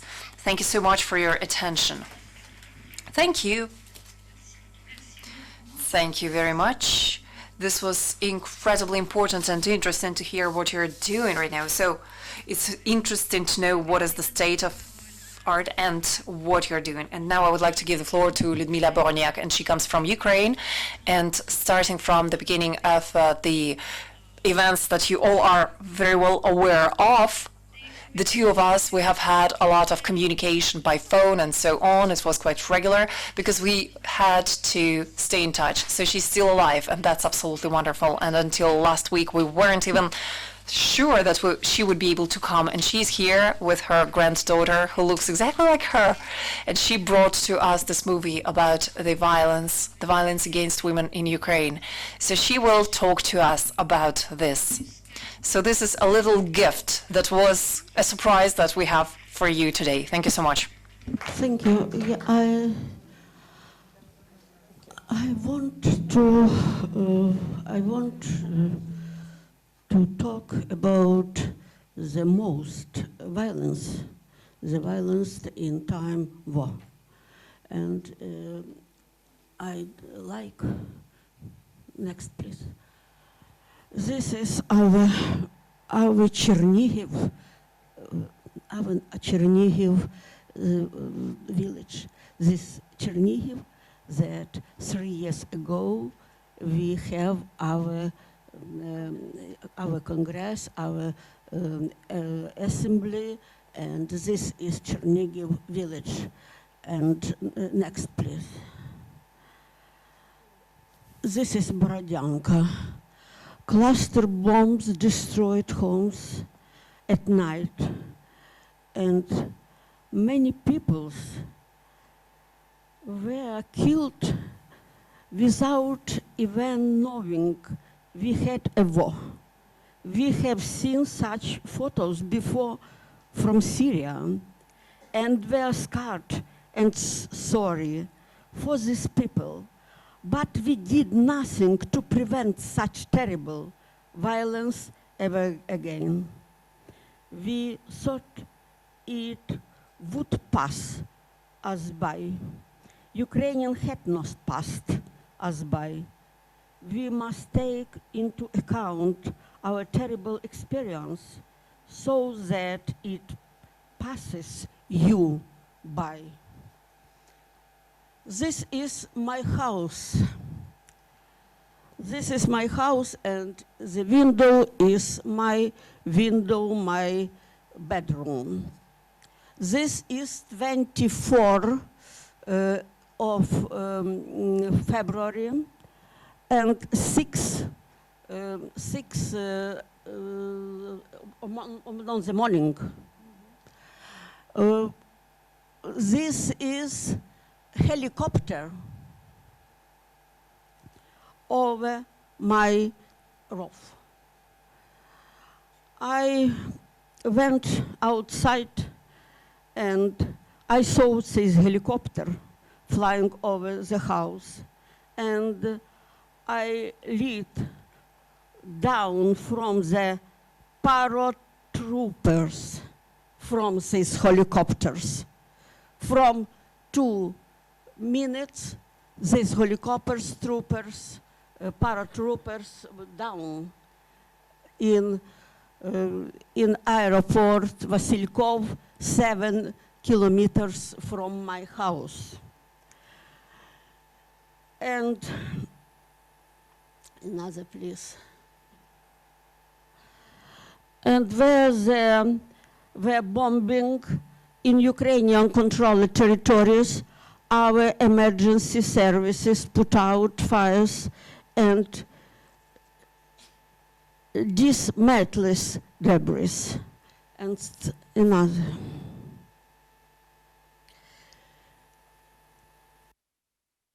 During a AIDS patient in hospital went down to the basement.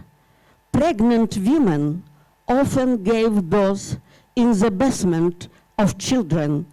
It is a huge psychologist and emotional violence.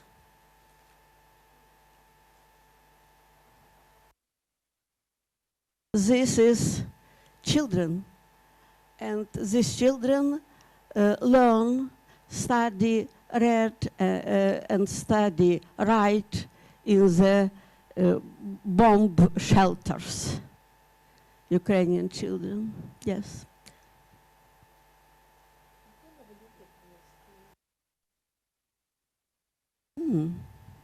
Yes, and this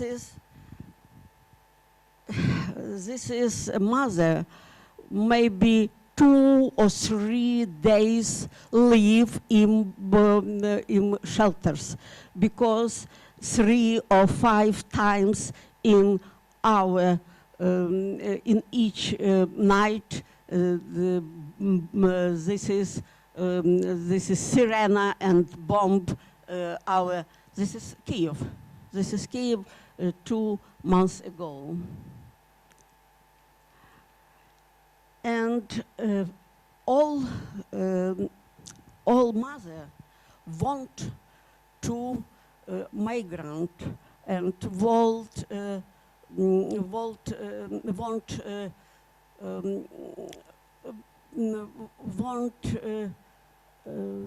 extract his children with this horrible. But our migrant different in other migrant. All our Ukrainian migrant dream to return to Ukraine, and our children dream to return to motherland, dream to return to Ukraine. Thank you.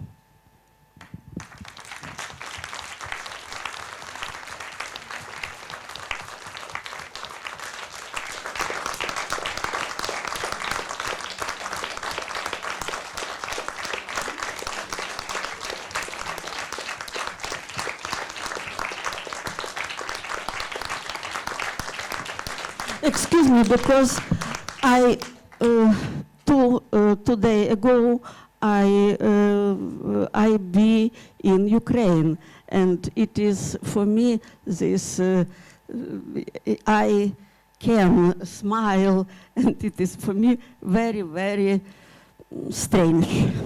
Thank you.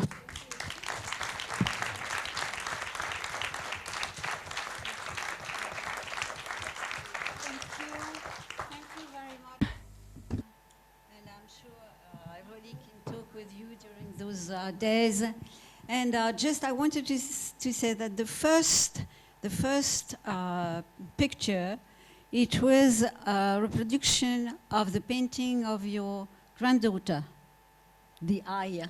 She has painted a lot of wonderful things about the war, and I think we should in Paris do something with that, because we have the reproductions, and you know, she's a great artist, your granddaughter, and she's not here. Yes, she's here. No. I wrote no, elle est pas là. very much letters and very much email, and I sent each of us email and my letters, and you sent me, and I published your letters in our Facebook, because Ukrainian women know that women in the different country support us. Thank you.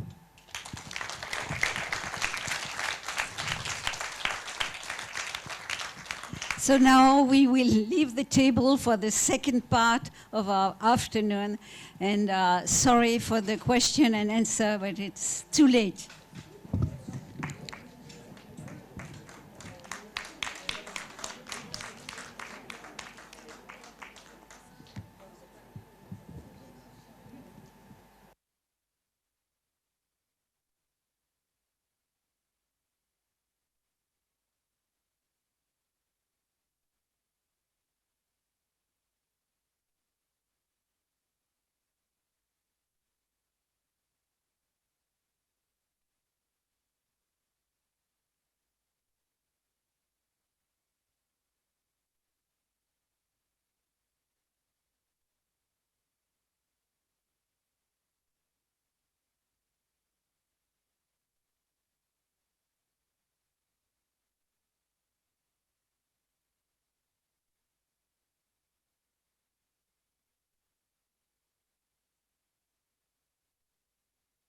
Je vais demander aux personnes.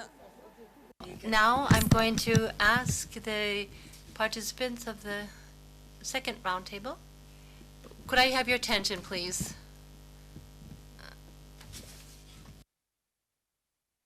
May I have your attention, please? Your attention, please.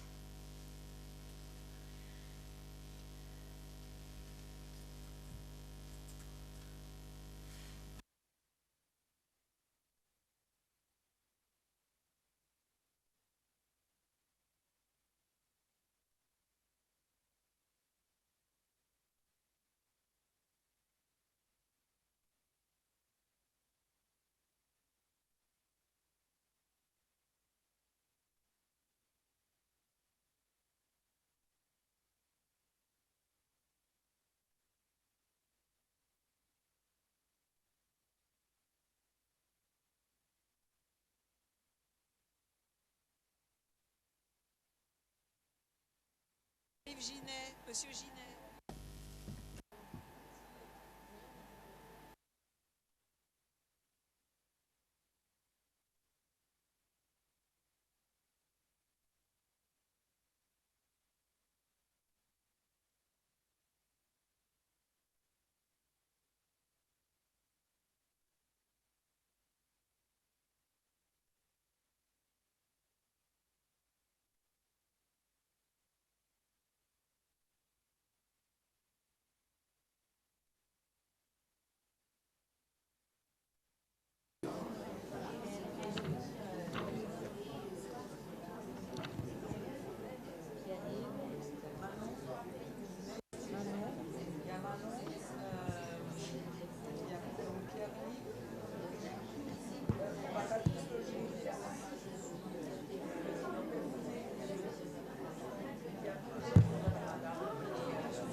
Ah d'accord, donc là ça marche.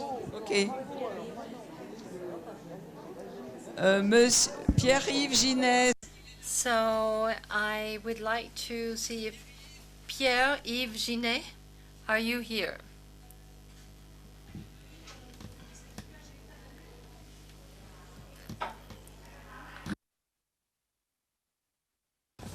On appellera Madame. There is somebody who will go down and then you will come up. So things will be very comfortable for all the different speakers. Pierre-Yves, where is he? Well, we're going to start anyway. Catherine is not here. So I'm going to read very briefly the main lines of Catherine's. Unfortunately, she's had the death of her mother. Would you kindly all take a seat? Would you kindly take a seat? Because as you can see, we are really behind schedule. We have two presenters who will not be able to come, so we do have a little bit extra time. Is Mr. Ginet, Pierre-Yves Ginet, if you are here, unfortunately, he doesn't seem to be here any longer. Pierre-Yves Ginet was here earlier. Well, we're going to start the second round table. So we are going to continue the second round table. Ladies, would you kindly take a seat? Would Madame la Ministre needs to have her place?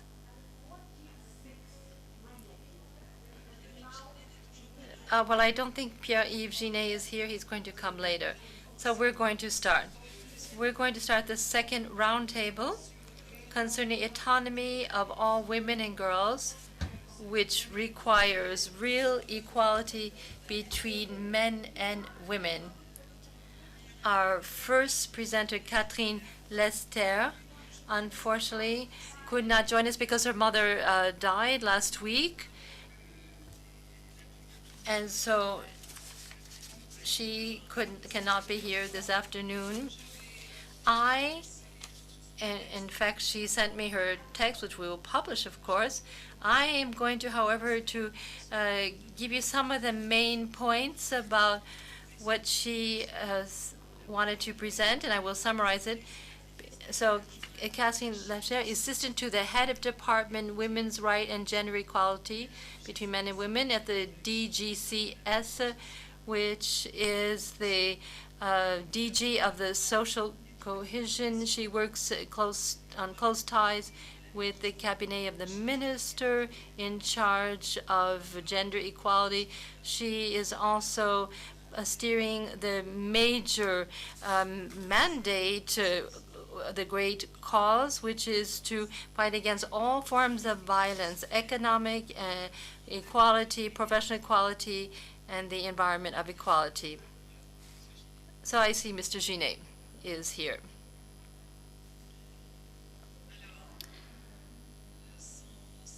So Catherine spoke about the action of France for feminist diplomacy at the European and international level.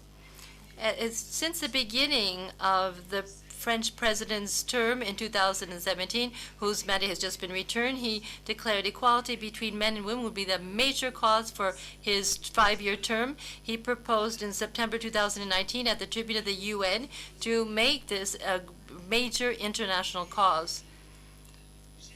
At the G7 at Biarritz, in fact, they took up this gender equality, and this was very important for the French presidency, and took it up at the summit of the G7 in Biarritz in 2019.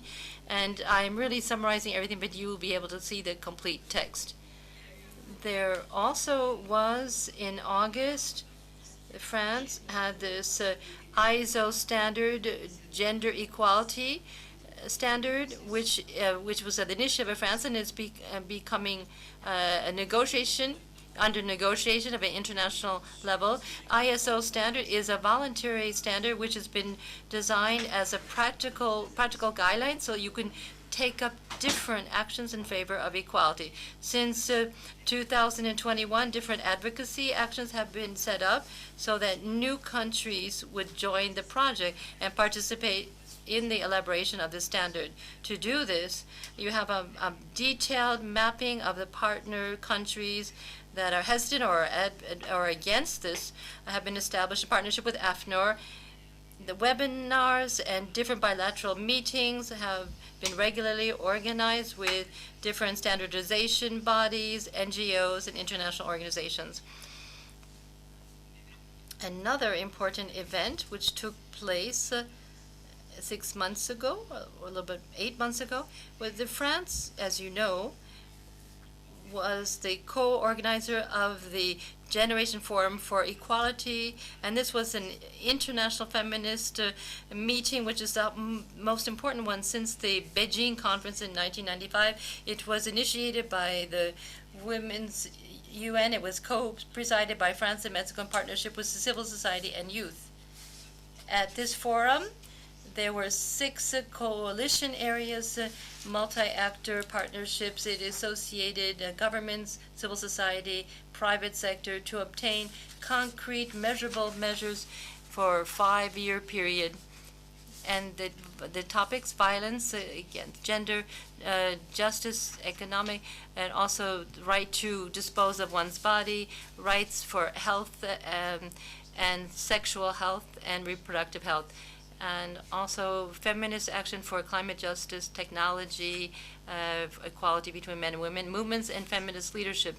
The Equality Generation Forum has also launched a mechanism of monitoring of the agenda, women, peace, security, safety, and humanitarian action 20 years after the historical adoption of the 1325 resolution by the Council of Security of the UN, creating the agenda on women, peace, and security. At this occasion, there was an international plan to accelerate equality between men and women, which has come up with 1,000 different concrete commitments. And so this is for the 5-year period. There's an amount of $40 billion which has been raised. France is also committed for the rights to sexual health, reproductive health, and the right of women to dispose freely of their body, 400 million euros, and in favor of education of girls, 50% of the 333 million euros allocated in the framework of the World Partnership for Education. The other material means deployed by France in the framework of its diplomatic feminist action are the following. France is committed by 2025, 75% of the projects financed by the public French aid should favor gender equality. Taking into consideration of gender in development policies is part of the framework of the recent Interministerial Committee for the International Cooperation and Development, and which is the CICID. And the fight against equality is one of the 5 priorities of the CICID. This is translated mainly for AFD, the French Agency for Development, by continuing its efforts to reach by 2022 the aim, which is to achieve 50% of the commitment volume in favor of equality, and the other part, an annual amount, which is to support projects aimed at actually female-men equality. France, since 1st of January 2022, has actually presided over the rotating presidency of the Council of the EU, and it's participating in the implementation strategy for equality between men and women 2020 to 2025, which was launched by the European Commission in March 2020. France is promoting the different economic equality, and also midterm, the French presidency of the EU has reaffirmed the close tightness between empowerment of women and the achievement of equality for women. And in 2022, in June, you had the informal ministry in charge of the equality issues. The last points I indicated the fight against sexist and sexual violence in the framework of the monitoring of the action program is continuing, going from 1995. The French presidency has actually come up with different conclusions concerning violence against women. The French presidency is very much focusing on psychological violence. Its conclusions will be presented for adoption during the Council of EBSCO in June 2022. This is France also is supporting the proposal of the directive concerning fight against violence against women and also domestic violence, which was published by the European Commission of the 8th of March 2022. This proposal of a directive, think initially as an alternative to the ratification by the EU of the Convention of Istanbul, which we spoke about earlier, has been reviewed by the Commission following the Opinion 119 rendered by the CIUE on the 6th of October of last year. Of this year. And this, in fact, is not a preliminary step necessary for the proposal of a vote in the Council. This is what I could say very quickly of Madame Lester's propos, what she wanted to present to you. She sent this to me, and so we also have a version, a text in English. Now I'm going to give the floor right away to Michel Vianez, who's the president of the Regard de Femmes, which is an NGO association which has a consultative status with the OCOSOC, which is with the INGO at the International Organization of Francophonie. She's a coordinator for Western Europe of the Francophone Network for Gender Equality. And we have the honor that she's a member of the Executive Committee of CNFF. Michelle, in addition, she was the elected municipal councillor in Calure, 69, in charge of gender equality and city policy, and vice president in charge of training for elected officials of the Rhone Association. A universal feminist and atheist, she is a specialist in gender equality issues and the fight for legal identity. Michelle, you have the floor. You are going to be talking to us. I know you're fighting for this. 44% of the girls in the world do not have access to schooling. Why is this so? Thank you very much. Thank you. It's a real pleasure to be here today and to talk about this fundamental right, which is schooling of children. It was Kofi Annan, the former UN Secretary General, who was saying that no instrument of development is efficient enough for education of girls. We can see it's every way, at every level, that no development tool is more effective than girls' education. So this starts with their access to schooling of a high quality. So this is the Social Development Goal 4, which aims to ensure access to quality and equitable education to promote lifelong learning and opportunities. And this is our own responsibility. We have the International Convention of the Rights of Children, and those who have ratified this convention really know that the rights of schooling is for all children, and all children that are disabled. And so we spoke about this as well. And the Sustainable Development Goal 4, as I repeat, aims to ensure access to quality and equitable education and to promote the possibilities of lifelong learning opportunities by 2030. And I repeat. So, yet 131 million girls are still out of school, and 516 million women in the world are still illiterate. These figures come from UNESCO. The schooling of girls is the essential factor of their autonomy and their emancipation, and also for the development of their countries.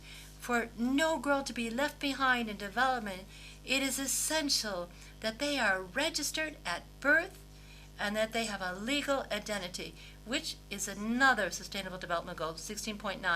Not allowing girls to go to school deprives them of the opportunity to develop their abilities and talents.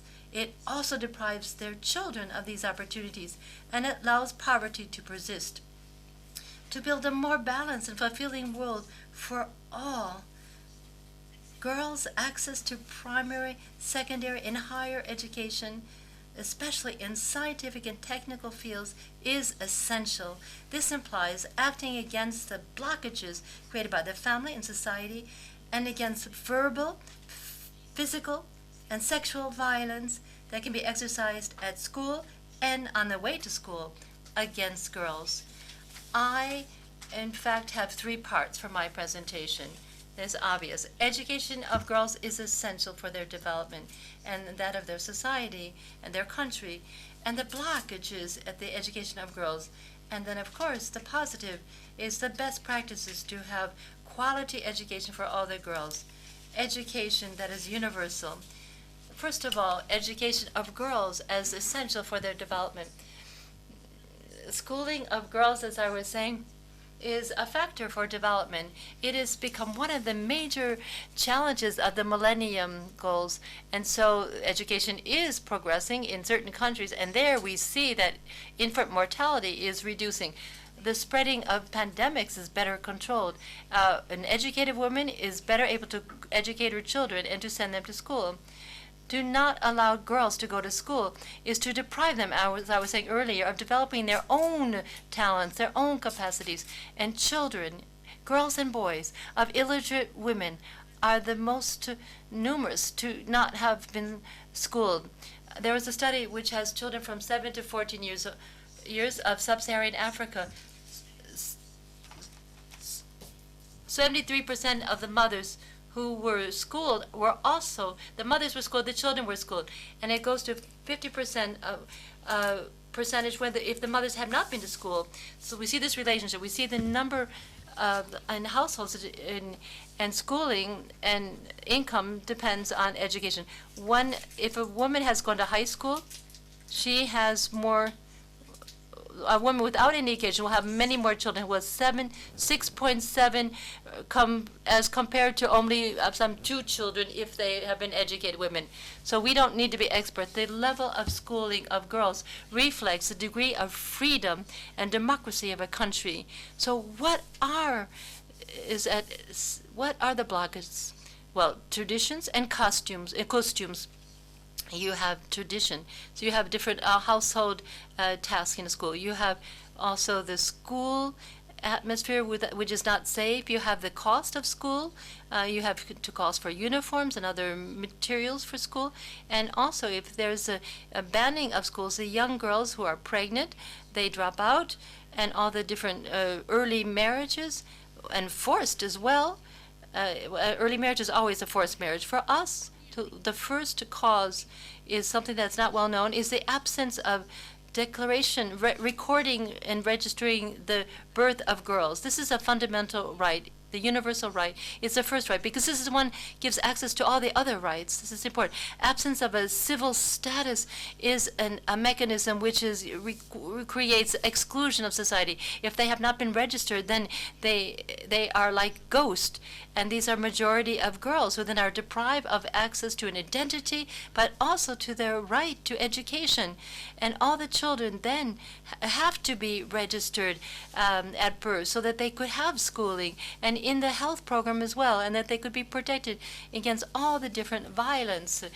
So without these personal documents, how can we go against these early marriages, trafficking of girls and women, on other forms of exploitation and violence? In fact, this registration at birth enables each child to have their identity. This is important for all the different legal procedures in life: marriage, inheritance, divorce, deaths. You need these legal procedure papers, and also to attend school. Against these, going beyond the legal aspects, you also have to have this registration at birth because it's important for statistics of a country, demographic statistics.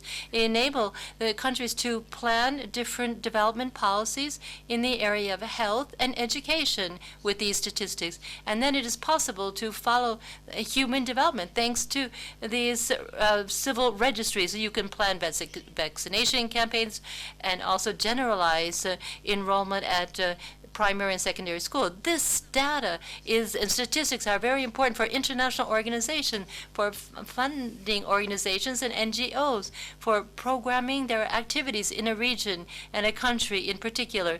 But there are other obstacles, and according to UNESCO, one of the disparities between genders that is persisting is because what we call the disadvantaged learners. So in some 20 different countries, mainly in sub-Saharan Africa, but also in Pakistan, etc., Papouasie, almost no young girl completed the secondary cycle of secondary school. And discrimination is such, these impacts of the discrimination is that 2/3 of these girls turn into illiterate adults. To maintain these children in the formal educational circuit is very important for development, even though it is noted that there has been progress, but the enrollment of girls at school at the beginning of the school year is not a guarantee of their daily presence at school. Poverty, different armed conflicts, child labor, violence of all kinds at school and also on the way to school are all obstacles which are having a negative impact on the schooling of girls and maintaining them at school. Education of girls has other obstacles, the inequality between genders, between sexes, and there's different roles perceived for girls than boys, and so this is why girls do not have the same opportunities as boys. The distribution of roles, which has different tasks, household tasks, etc., for girls and women.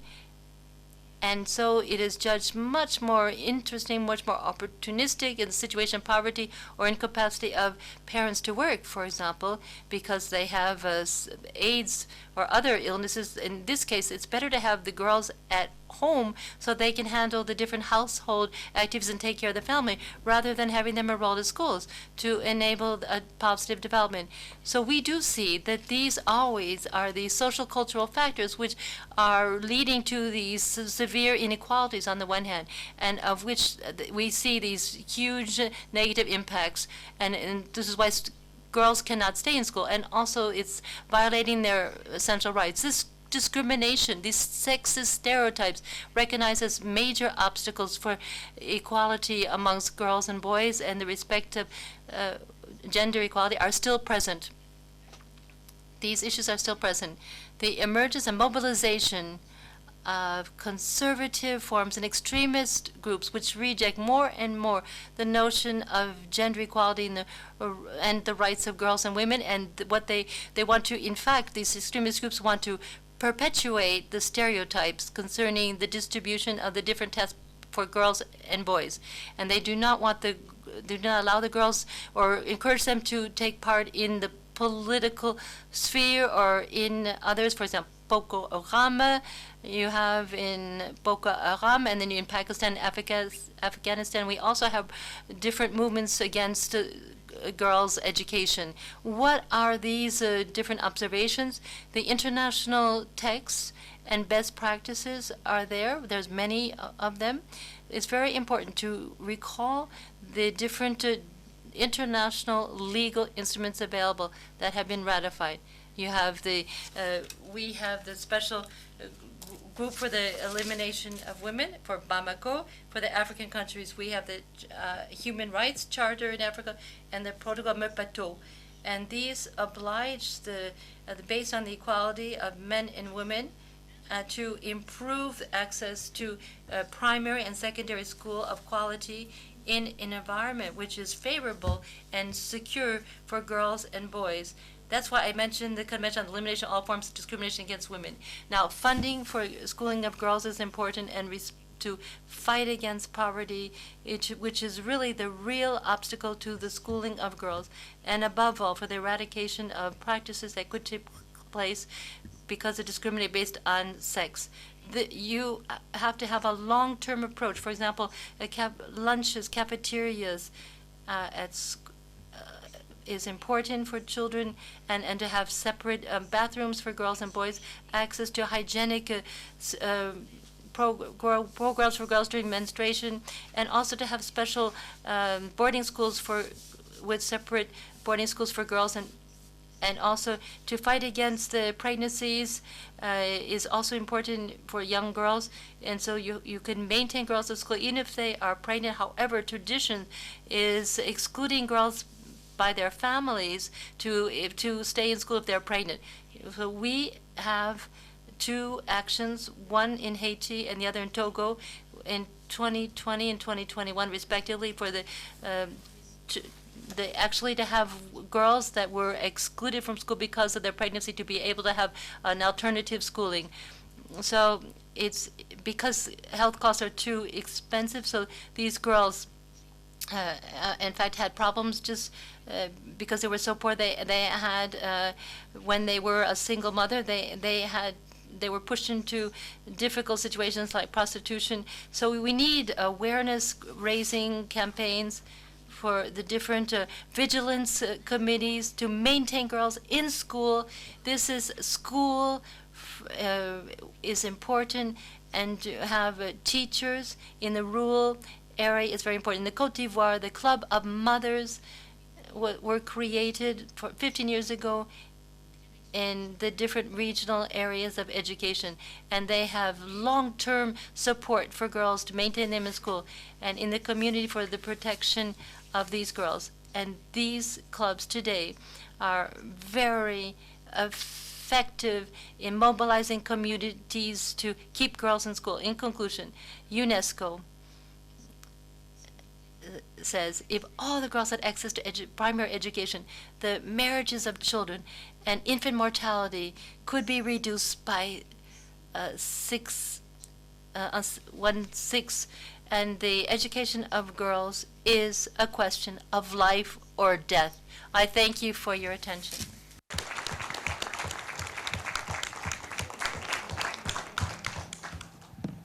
Merci beaucoup, Michel. Thank you so much, Michelle. This was extremely useful to remind all of this, and you are actually acting at the international level. Extraordinary. Children, it's something that touches us a lot, and it's heartbreaking and horrible when children are facing very difficult situations. So now I would like for us to continue. Now, the next speaker that we have today also had a lot of problems. She was here yesterday in Avignon, and unfortunately she had to go back to Paris this morning because her mom called her. She was very, very ill. So Corinne Hirsch didn't really have the time, with all the problems related to the train and so on, to give her speech to us. Nevertheless, you will have her speech. She wanted to talk to us about the sexist artificial intelligence, and of course we understand that this is a question for which we also have to be extremely vigilant, because if we know, and I understood that you, gentlemen, you have a very nice spirit and very nice mind, nevertheless, if the artificial intelligence is only created throughout the reasoning and the mindset of males, we will still have a lot of biases, sexist biases, that will continue. So it has to be complementary, and I know that most of you are in favor of this particular aspect as well. So we are developing this, and Corinne will also send us her speech that I will forward to all of you. Now we are also talking about bias. And from this point of view, I would like to give the floor to Pierre-Yves Ginet. Pierre-Yves is a journalist. He is one of the founders, a co-founder of an association called Femmes Ici et Ailleurs. You were also saying that you have left your career of a financial analyst. So it was bad for you? Well, actually, my father was very happy about this. Oh, so you did it in order to become a photographer and a journalist. So right now you're a great journalist, photojournalist. You're discovering the resistance of the women through the work, very in-depth work of the non-Tibetan fight, and you actually started to work there, but later on you become working on the worldwide level, and starting from 2009 you have created approximately 30 different articles and overview of different situations of women that are talking to us about this fight. Your work was showcased in France and abroad multiple ways, multiple times, and attracting a lot of people. And you have also worked with approximately 600 different groups in order to talk to them about this forgotten women, in order to fight against sexist stereotypes and the inequalities of males and females. So you're one of the founders of the association Femmes-ICW, and today you're also the co-editor of the magazine called Femmes-ICW, and you're also the director of the editions called Édition du 8 Mars. You have all the information at the entrance of this room. Thank you so much. Well, I just wanted to say that as Corinne unfortunately wasn't able to come, and we are working together in the Laboratoire of Professional Qualities, I wanted to invite you all to come and to look at the work that is carried out by this lab on the topic of the international artificial intelligence. And I also would like to talk to you about the work done by Isabelle Collet, who has done a lot of reflection around this topic as well, and Marie-Claude as well. So it doesn't have to continue this way, because otherwise it will be actually a disaster if it continues this way. Yeah, so I would like to invite you to go and look at her works, because that's extremely important for tomorrow. So as for me, I actually have sent you the presentation. I don't know whether it will be possible to show it.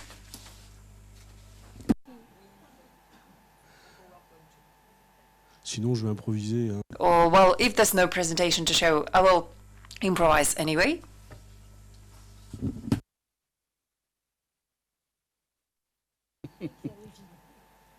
Bon, je vais commencer, on rattrapera. Et puis... Okay, I will start without the presentation and then we'll see what happens. Okay, just as you have said, just to talk a little bit about myself, but you will see that it actually makes sense for the rest. I started by becoming a photojournalist, and for several years right now I'm a co-editor of this magazine called Femmes-ICW, and I also have a co-editor who is a chief, who is a woman, and I have a team of 6 people approximately working with me. So that's also something that is very important for us, to have a mixed team. So I started by being a photojournalist. For 15 years I worked there, and I was working in 30 different countries on the fight of women, resistance fight, whatever you would like to call it. I was talking about this women who generate history with capital H. So they are doing this work and they're writing this history. They are creating all of this. And when I was a journalist, right after that, I was going back and I wanted to do just as all the journalists do, working in the medias, and I was willing to show to them all the work that I have gathered, all the materials that I have gathered. But the answers that I was receiving was like, yeah, they didn't find it interesting. But when they did find it interesting, especially the feminine-oriented press, they were especially interested by what this women suffered, but not what this women did. So when I was coming back from the Democratic Republic of Congo, Afghanistan, and so on, people wanted to know whether they were tortured, violated, in prison, and so on. But what they did, the story that they have written, the mountains that they have moved, weren't really interested for everyone. So I started in 1997, and I was doing it until 2012 approximately. And somewhere in the 2000s, I was tired of this media environment, which is why we created this association called Femmes-ICW, Women Here and Elsewhere. And we decided to disseminate all the material that I have gathered openly to all the audience. And I can tell you that I was in Avignon, and we had some 10,000 or 12,000 people who came to this exhibition, and right now it's in Spain, so we basically visited approximately 14 countries. So we have hundreds of thousands, hundreds of millions of visitors come into this exhibition. So the audience was very much moved. So even if the media are saying that they are not interested, we can see a real interest in the audience.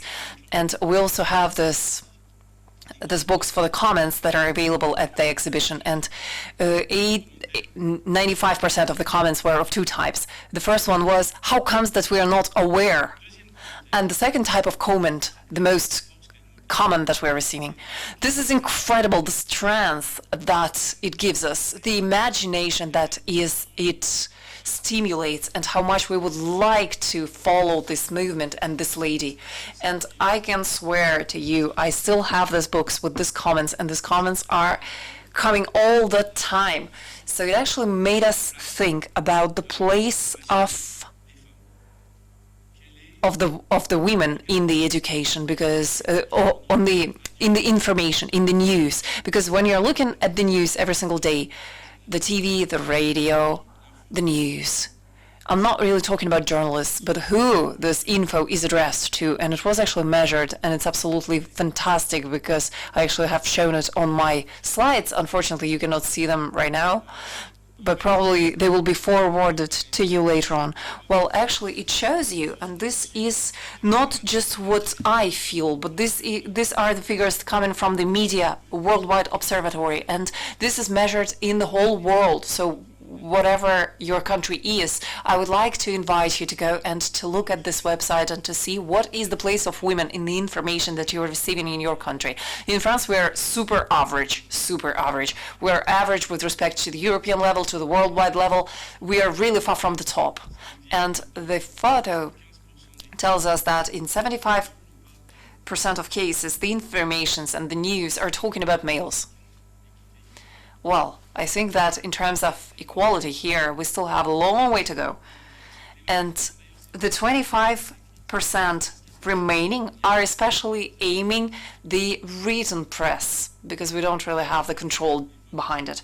So when we're looking at this 20 to 25% for the written press, how the information, the journalists, males or females, are talking to us about women, we can divide it into 4 categories, which are approximately equivalent, approximately similar. So among these 4 parts, we have 3 that haven't moved for 20 to 25 years. Just one moved, and you will understand which one. So the first part, women in the roles that are stereotypically feminist. Mother, fashionista, and so on, but also all the charity work and so on, all the roles that we're expecting from a woman. So this is 1/4 of the information that we are receiving whenever the media are talking about women, and that's out of 25%, okay, of the total. So second type, victims. Females, victims, and this is another 1/4 of the information that is being communicated about women. So that's absolutely great. So we have this explosion of articles that are dedicated to a lot of different violence types against women. And the second case, these are women in politics. The third 1/4, that these are the women that are in politics, and that's the only one that somehow evolved during the last 20 years, because we can see that the Assemblée Nationale, the French Assemblée Nationale right now is not the same as it was 20 years ago, and we have some typically feminine questions that also appear, because we don't have a choice here. There was some progress here, so that's the only 1/4 that have moved. And the last one is the rest, meaning sports, entrepreneurs, scientists, artists, professionals, and so on, and so on, and so on. So only 5% of the information corresponds to all the women who are doing whatever they are doing, who are not part of this activity, which is stereotypically considered as feminine. And this is something that has been similar for 20 to 25 years. Despite the fact that we have a lot of journalists, females, moderators, females, and so on, who are talking about the real things about women, It does not mean anything in terms of the information. The news do not change. And we have had this last global media monitoring project that has been published a couple of weeks ago, and it actually moved just a teeny little bit, because we are hoping every time that it will somehow change. But it's been 25 years, the situation is still the same. In 2012, when I saw these figures that were approximately the same as today, looking at these figures that came from 1995, because before that we only could count on our feelings, it was not measured.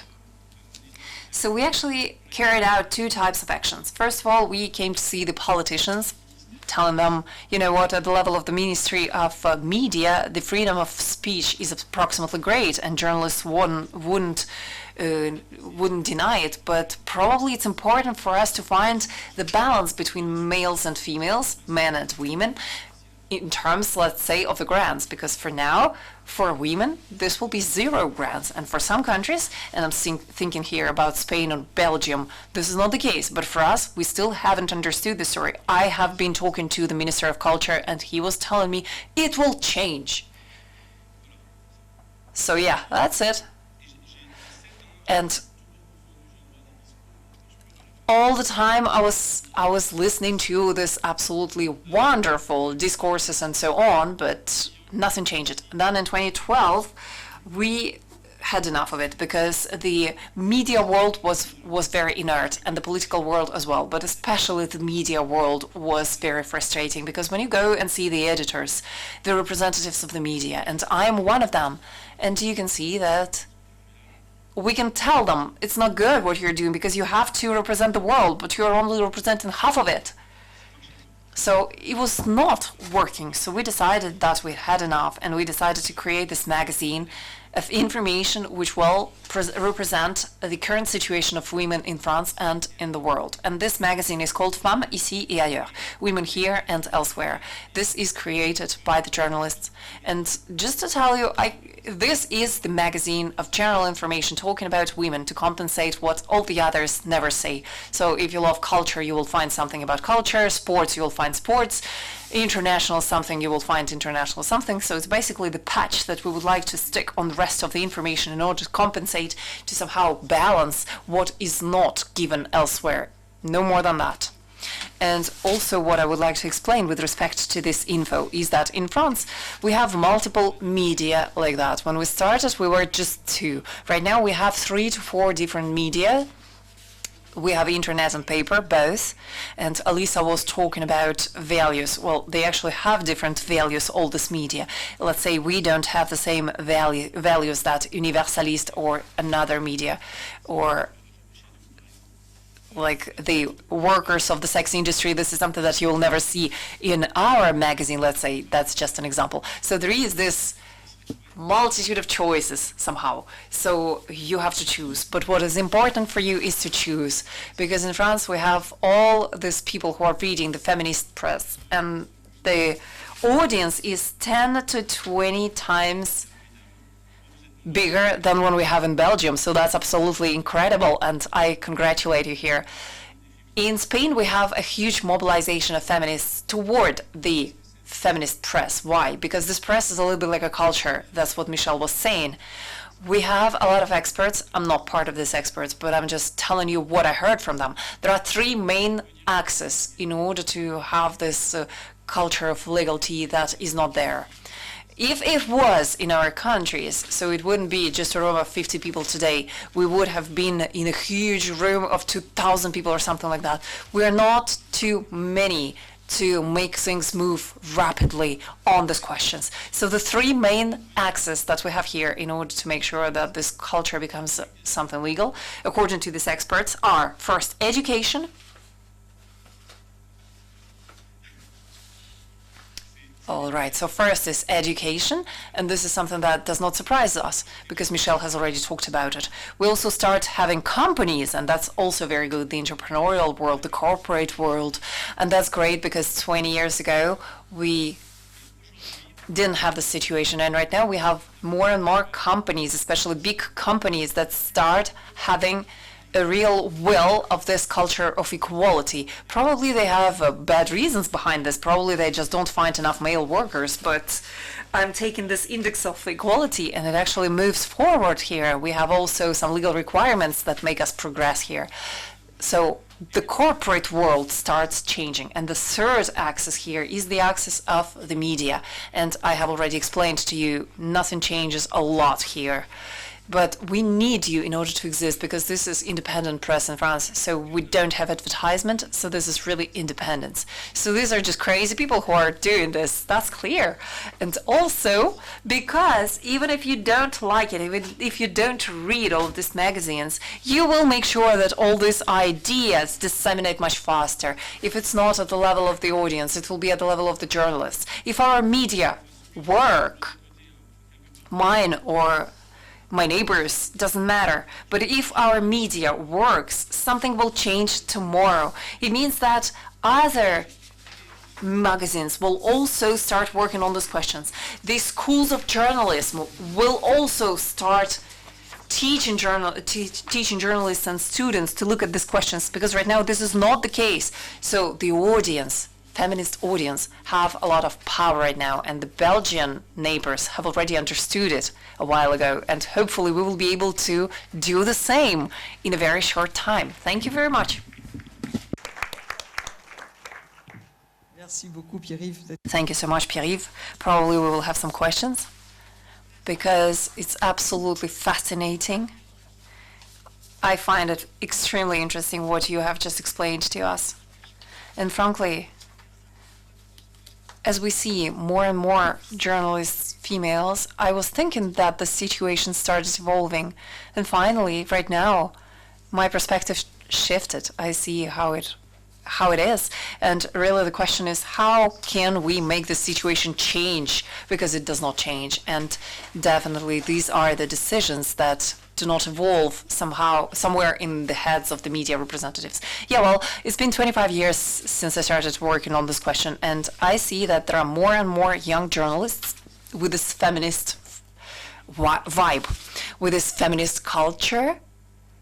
We have a little bit less, and that's statistically that's normal. People who started really working on these questions. Nevertheless, today, most of the media, especially big media, they have, and that's a caricature somehow. They have this Madam Feminism in their teams, and this Madam Feminist will be talking about feminism, about the sexual health and reproductive health, sexuality, and so on. Nevertheless, I have much more ambition than that. I would like, when we have a manifestation or a riot of agricultural workers, we will be talking about the females who work there. When we're talking about education, I would like for us to talk about girls. When we're talking about environment, I would like to talk about women, and not just a woman talking about woman, because unfortunately that's what we see most often. And I'm sorry about my brutality of expression, but very often that's what we see. Yes, we completely agree with you, and thank you so much for this comment. That's actually absolutely fascinating. You see, when I'm watching different TV shows and so on, I'm watching how many women, how many men, and all the time I'm like, yeah, that's good, but nevertheless we have this background problem as well, so we have to go even further with this respect. Yes, thank you, congratulations. And right now I would like to give the floor to our friends from Vaucluse. They're working in the region of Vaucluse, and this is Manon Barbin, to who I would like to give the floor. She is fighting for the health of women and for the recognition of the health of women, and especially against this disease of endometriosis, because frankly sometimes we feel this pain in our belly and we don't know what this is. And frankly, the actions that you are carrying out are absolutely fantastic. I don't know whether it's also implemented elsewhere than in Vaucluse, but for Vaucluse that's kind of special. So Manon, just to quickly introduce you, you have created the association Manoleta in March 2018, and after 16 years of pain and medical wandering, you decided that you were not the only one to experience that many difficulties, violence and humiliations. And the goal of this association is to support women with endometriosis, to inform their loved ones, and to raise awareness among health professionals about what this disease really is. You were lucky to have a family that was very present, loving, and concerned about your ordeal. But this is not the case for the majority of women who are ill, who are affected by this disease. So you decided to put your heart and your time into this cause and support all these women, and hopefully to make their lives easier. So I give you the floor. Thank you so much. Hello, everyone. Thank you so much for giving us the floor, because we don't have enough of these opportunities as women with endometriosis. Thank you, Marie-Claude, and thank you, Claudie, for your invitation and for your kindness. Just before talking to you about our association, I would like to remind you what endometriosis is. The exact definition is the following: endometrial-like cells located outside the uterus. There is also the cousin of its disease, which is called adenomyosis, and this is located exclusively in the uterine muscle. Great. Great, but this is not something that is written everywhere, which is why I'm explaining it slowly, so that to make sure that everyone understands. So now I will explain it to you with my own terms, so that to make sure that you understand. So these are like little lines that spread throughout the body. There are no limits for them. And these little lines use the energy and the blood of the organs to feed.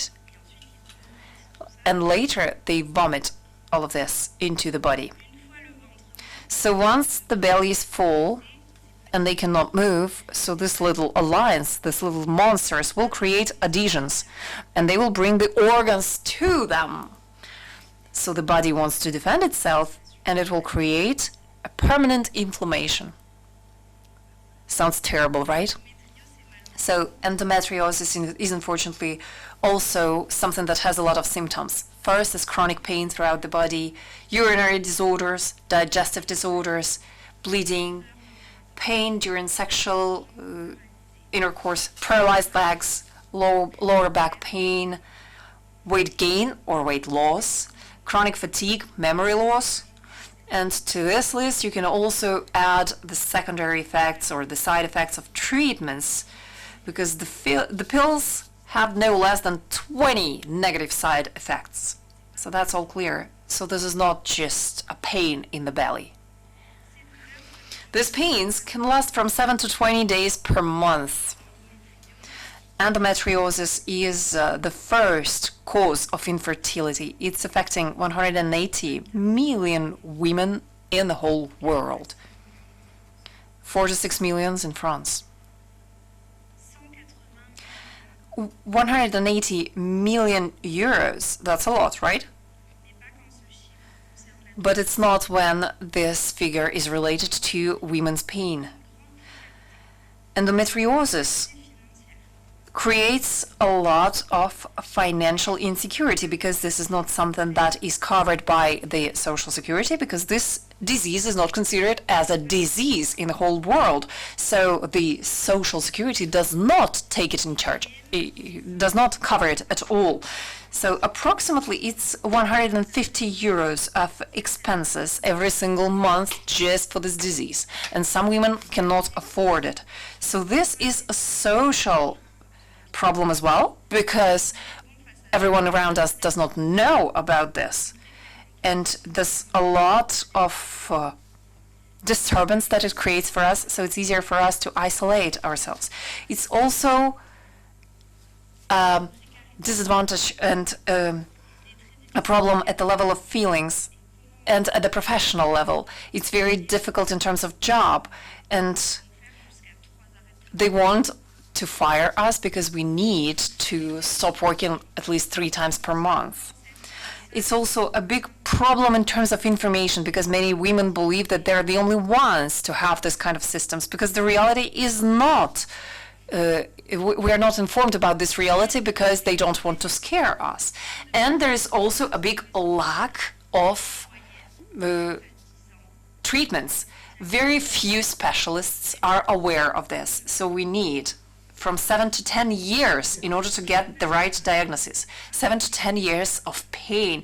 So at the level of our association, Manoleta, we decided to fill this gap. We have some advice in order to make sure that we pay less for the treatment. We are working with professionals, health professionals, who are given special promotions to our members.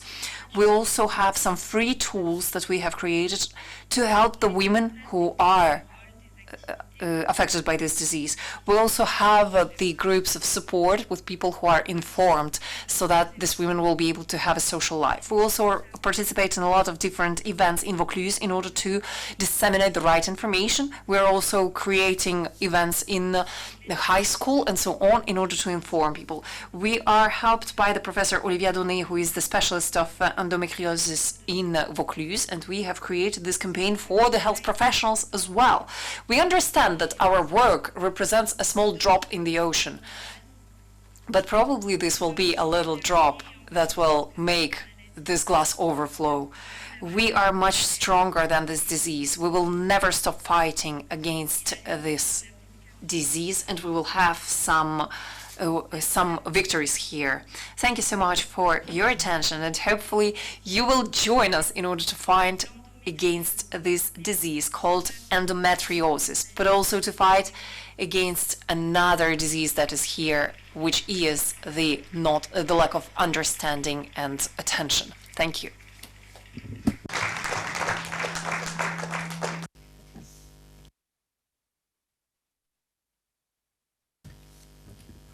Thank you very much, Manon. Well, it would be good if journalists even speak more about this, and I think they will. Yes, we're going to have a second article on this subject of endometriosis. It's very important to share that information.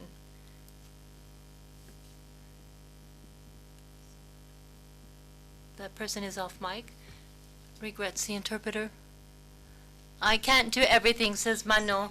Yes, but of course, there are other diseases too that are important. Unfortunately, the person in the audience is off mic.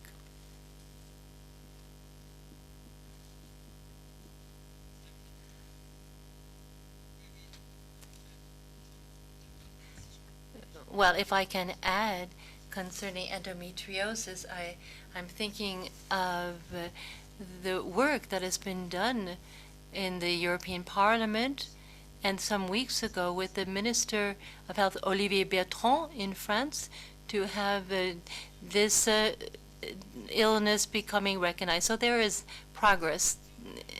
Now, this is a work that is underway. It's not yet completed. Well, we will continue. We'll give the floor now to Capital Fille. If I understand, we have Capital Fille. You are, we have the staff that are here, these two staff members, and you have different companies under Capital Fille, and you are committed in different programs that are acting to increase the awareness of young girls, your partnerships with the education, national education, to increase awareness of children concerning the equal opportunities and to go against the stereotypes. We have programs in the high schools to increase the confidence of your girls in themselves and in their professional sphere, to give them a positive image of companies, and to have your respective businesses known to this population, these young girls. So, Madame Delphine Place, I give you the floor. You are the Capital Fille delegate of Saint-Gobain. Is that correct? Thank you very much. Thank you. We're very pleased with Eric to be here today to present to you Capital Fille Association and the commitment of our businesses, the respective businesses, because yes, we have major businesses that are mobilizing more and more in this area. They have different actions at the level of the companies themselves, but also amongst the staff members on these subjects.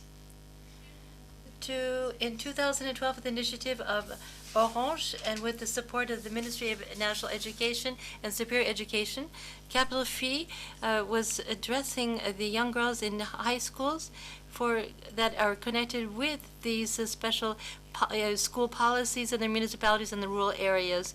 There were these were the professional areas, technical or general programs in the school. So we, in 2021-2022, we had 131 high schools in 24 different schools, 13 businesses and institutions that are founding members, with each of them represent their sector of activity.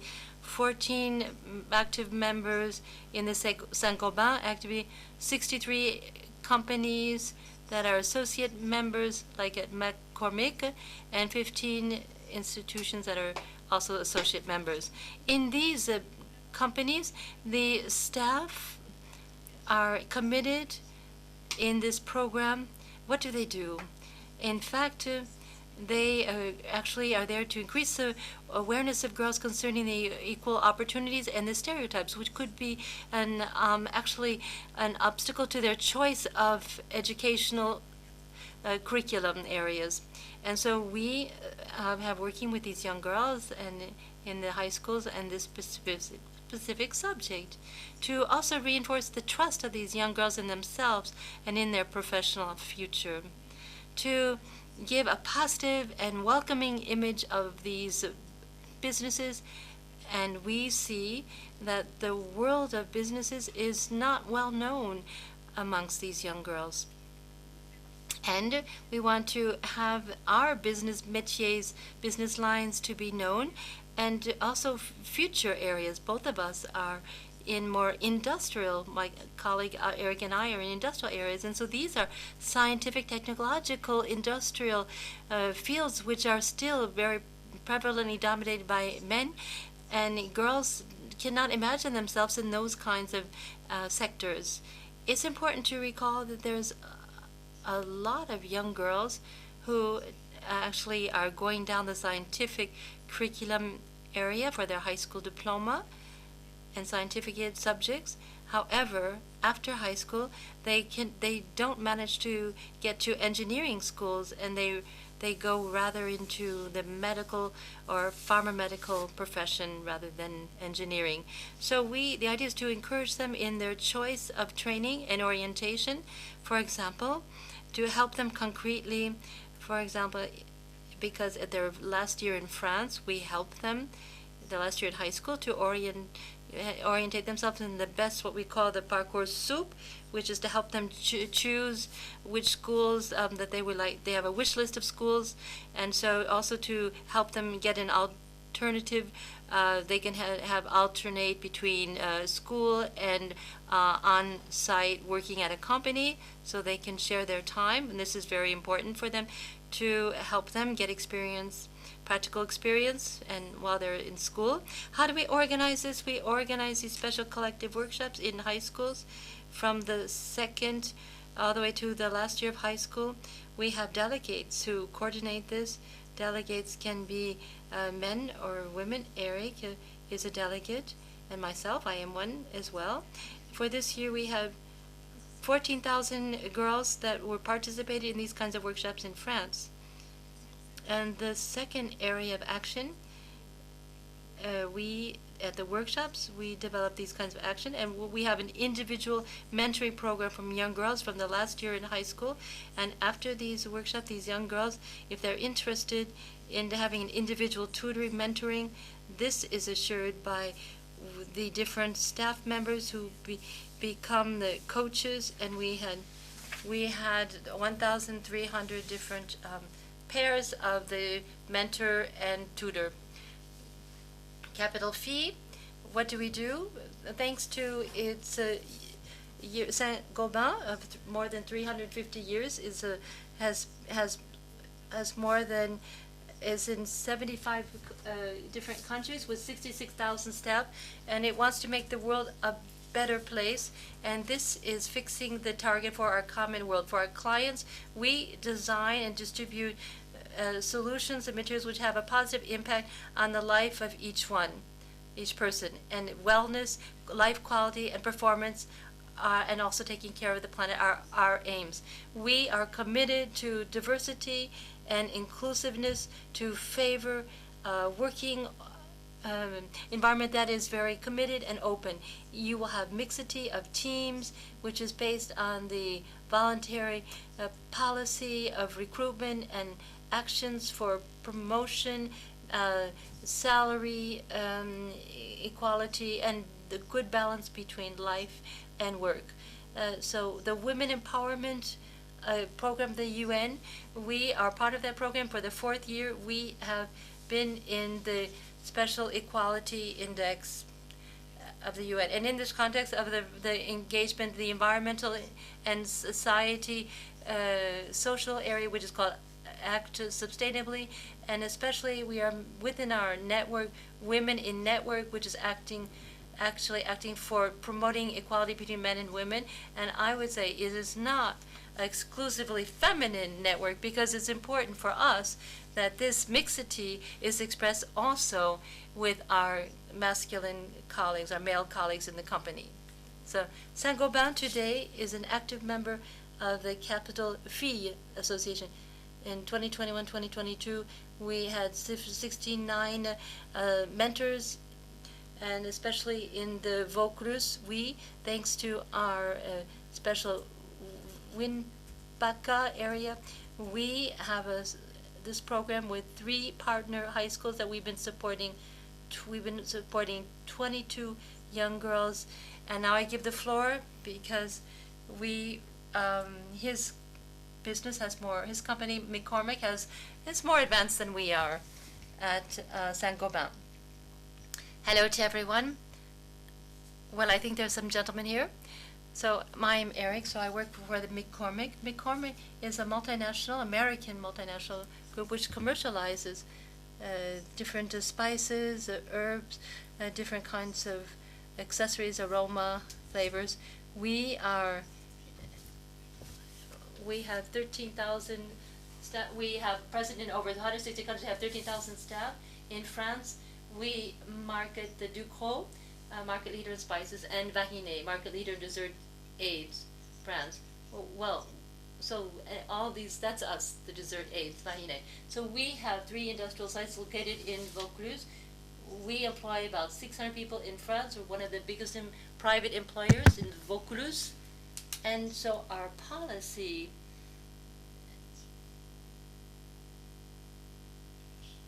our human resource policy, in fact, is to really develop diversity and inclusiveness. We have a world aim, which is to have 50% of women in senior management positions worldwide by 2025.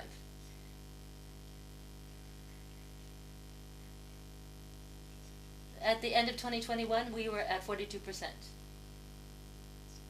We're getting close to our target. To really support this ambition in France, we have the same functioning at Saint-Gobain.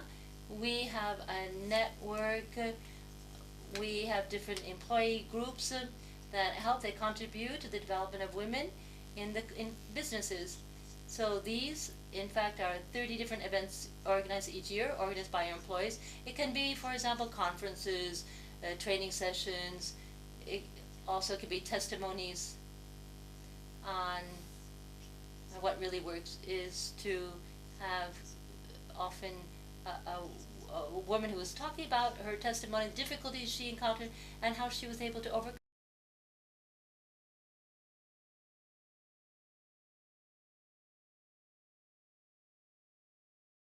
these difficulties. In 2018, we felt it was important to play a role in shifting the lines outside the walls of McCormick, and we signed a partnership with Capital Filles, and we deployed this initiative in the Vaucluse.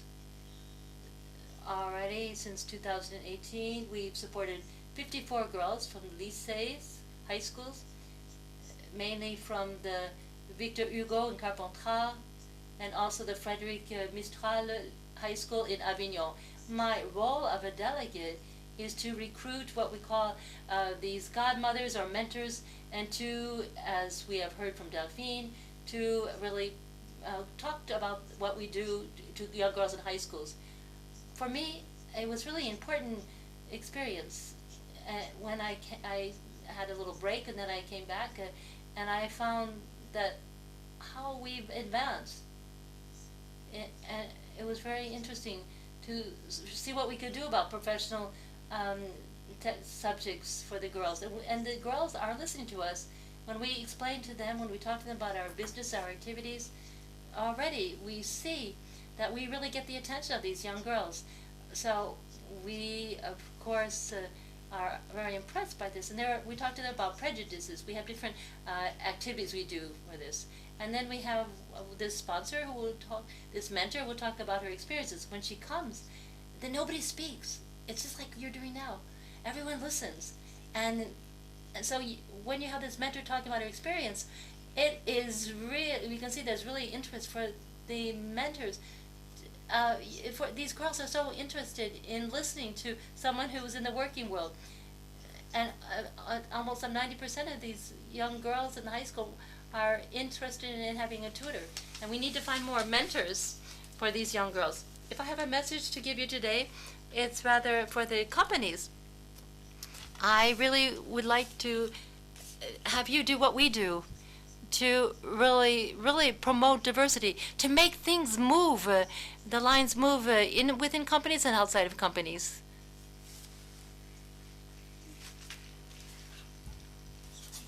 I just wanted to add concerning the role of the mentors, the coaches, to be a mentor. It's not to be like a godmother. It's not to be a counselor advising on your career orientations. A lot of these young girls don't have models. They don't have models of a woman who has an active role in society. And so it can be surprising from these girls and very positive to see a woman who works in the business world and it's really to help these girls have the discovery of their potentials, what's possible, and the perspectives that they can achieve their dreams that are often things that they would not even admit they have. And so from a personal point of view, just to be like a delegate, it really is very important, enriching to really contribute, to do something, even how small it is, to help these young girls that are only not even 18 years old, that don't always have these role models. Thank you very much for your testimonies. You're from the ground area, and it's really interesting. And it's important, your testimonies are very important. Now I'm going to give the floor. We're going to listen to Madame the Ministre, who will be concluding after that. So I'm ready to have you wait. Excuse me. But first, everything's so passionate, though.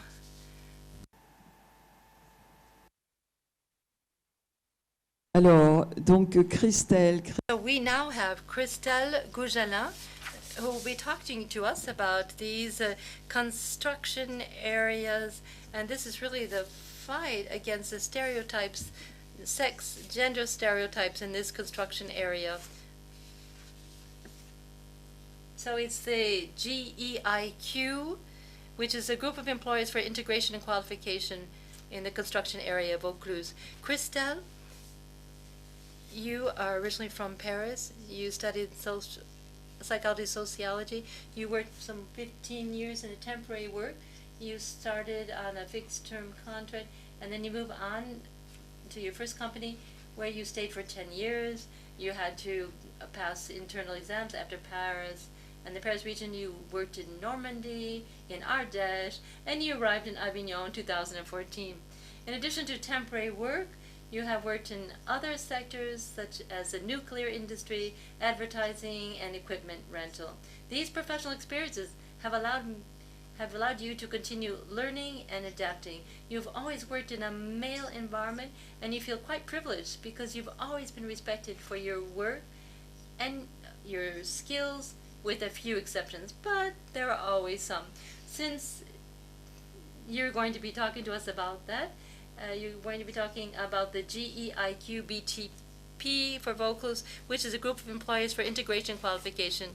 in the construction area and the mixity of professions.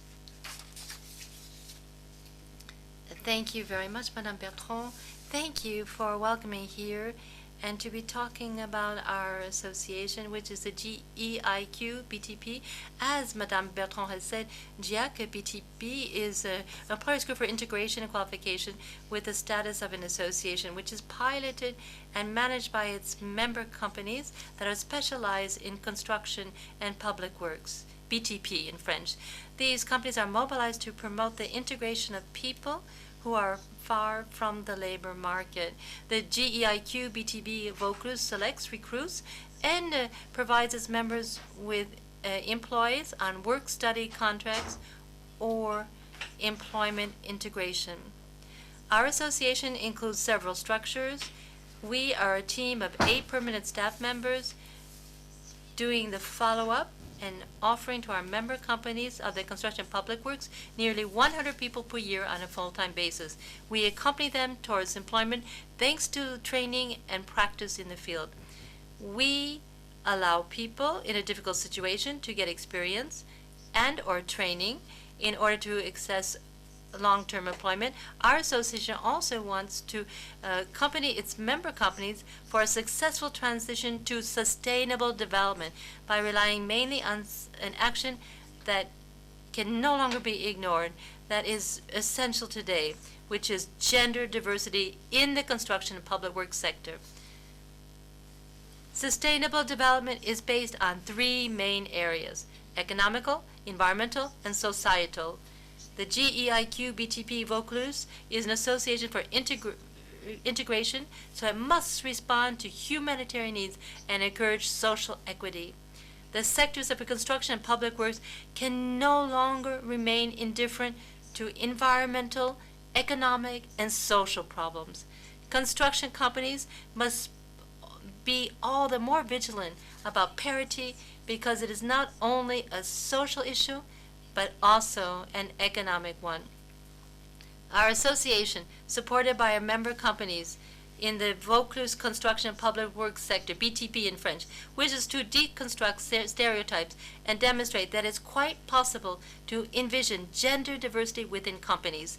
Indeed, through our action in the Vaucluse department, we want to demonstrate that recruiting women can strengthen the economic performance of the company.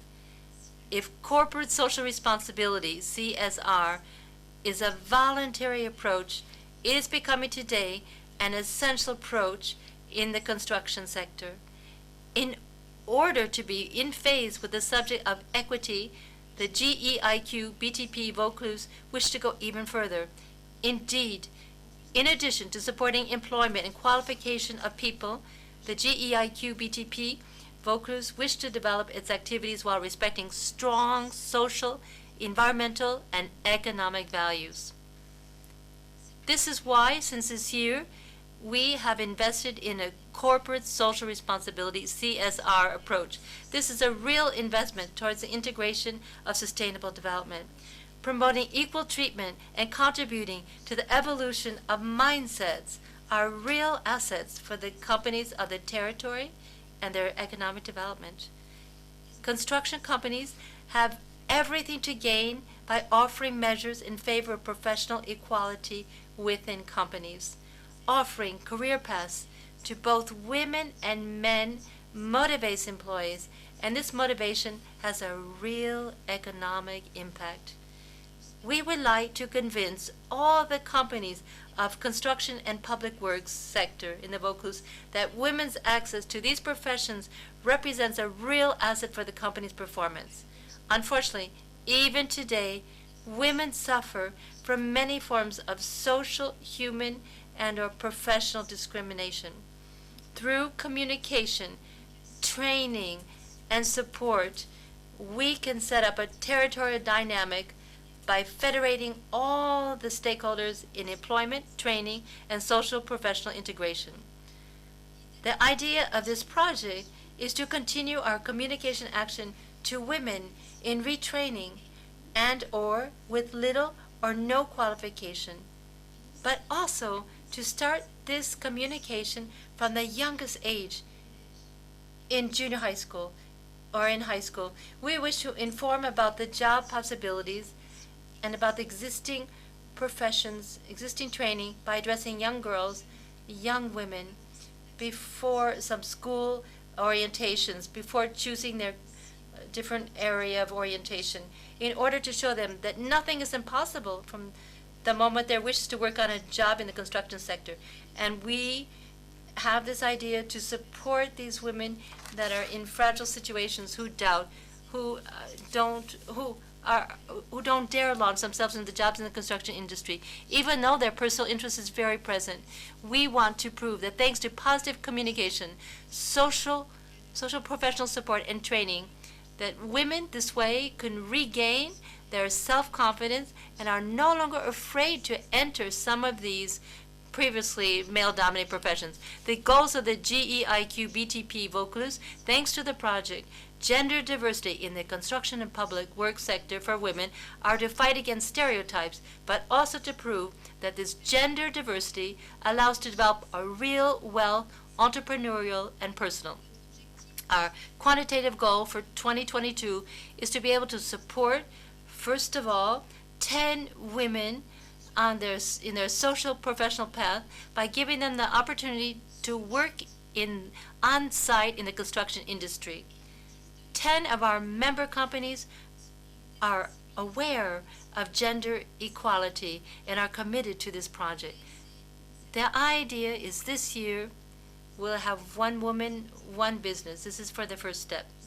We are supporting today 5 women on their social professional path towards a job in the construction industry on site that they would like to exercise. Our goal should be reached by the end of the year.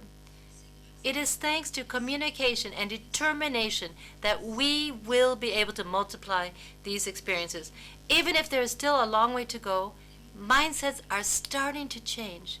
We have even met people who are really open-minded. This is very positive for our future as women. Now it's important for women to be even more self-confident, and businesses need to help them in this. Very few women today are actually applying for these jobs on site in the construction industry.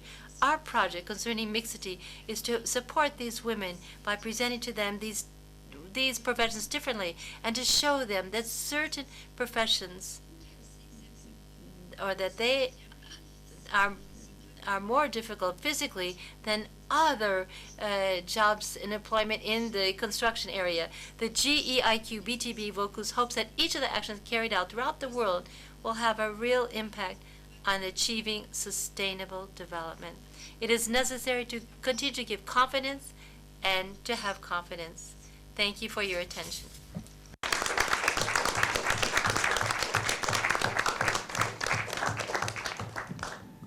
Merci beaucoup. Thank you so much.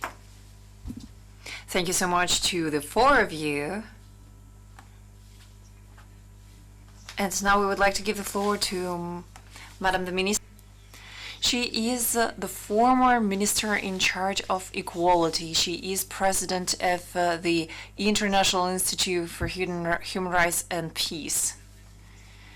Thank you so much, Madame the Minister, for this honor to conclude our work. Thank you so much, Chair. I would like to tell you that just the friendship on itself justifies this long trip for me, because I deeply admire what you represent and what you do, what you are. And I talk here to each and every one of you. I'm extremely proud, and I would like to express to all of you throughout my message the Confederation of the Committee CIDO of the United States. We are, of course, those who started this long journey for the civil society that you are representing as well. And so well. First of all, I would like to express to you my happiness to be here among you this evening, but also for me, this is an exceptionally rich experience, because I'm talking about the initiatives. I also see the work that is done in the field, and I also see that we are doing a lot of things in order to be able to welcome you in the United Nations. And I wanted to tell you that the context that we're living in today, that has that has presented Ludmila today in such a heartbreaking way, the context in which her country is living. Through all of this, we are entering into a new momentum, into a new space and time, and probably I would like to open some prospects for all of you. First of all, we can see that throughout the crisis, the existential crisis, or some mutations, disruptive mutations that we can find, like the sanitary crisis, the climate-related crisis, but also the war that is back in our immediate neighborhood. So through all of this, we can see that we all, and the work that we're doing is extremely relevant, and the fight that we are leading right now is extremely relevant. We have to make sure that there is inequality between men and women, because it is threatened in a certain way. We see the fragility of certain conventions, like this Convention of Istanbul, and unfortunately Turkey last year went against it, and the fragility of the rights in the whole world. Let's think about Afghanistan. The regression is considerable here. Even in the very heart of Europe, we can see very often negative evolutions. Or in the United States, and at the same time, we can measure all of that. And you have already stated it. Women represent the strength of the progress, the strength of the change. And I would even say more. Women are the change that the world needs. We cannot talk about the Vision 2030 if women are not included fully, efficiently, significantly to the Sustainable Development Goals. We cannot talk about peace if women are not in the prevention of the conflicts, if they are not active players, if they are not around the negotiation table for peace. We cannot talk about justice in the world or about fighting poverty if women are not efficiently educated in order to really take on these responsibilities and take on these positions of power that they deserve. I would like to offer to you 3 different ways. The first one is the accelerated consolidation of, I would say, the legal and institutional framework of each and every country. This is an essential approach because we can no longer wait. The revision of the discriminatory laws that deprive women of their fundamental rights. And without this law, without this legislation, there is no progress for women. And the role of CIW is to carry out at the worldwide level this fight against every type of discrimination in the legislation, and also, because this is not enough, to make sure that the states react to the 3 principles. The principle of efficiency. How can we imagine a real progress if the laws are not implemented, or badly implemented, or insufficiently implemented? We absolutely need to have the efficiency of the law strengthened. And it must be strengthened in every single country. It means that the administration must work, the justice must be trained, we must have the police workers that will be extremely performant. It means that the administration must be organized. And it's not enough, and you have already said that quite well. The fight against stereotypes at every level is a need. We will have a specific reflection and brainstorming about it within the CIW committee, because we can see that we are talking here about the traditions, social traditions that we're suffering from in all of our countries. But here it's also the question of religious extremism that in some cases can also lead us to the interpretation or a use of religion in order to reduce the space of freedom and equality. And that's not enough. We also wish to have this principle of inclusiveness that will be so much more visible and marked in the public management. Because today, the inclusion of minorities, of those who are refugees and vulnerable people in the whole world, I believe that right now the situation with respect to this point is really unsatisfactory. We have to increase the inclusiveness, and we have to have more and more states that would have this vision: no one behind, no one left at the margin, no one left behind. Either this will be the poor person, or the person with disability, or the person who is part of the minorities. And finally, the principle of things that are due, because this is something that is part of this accountability, is part of the vision of the world.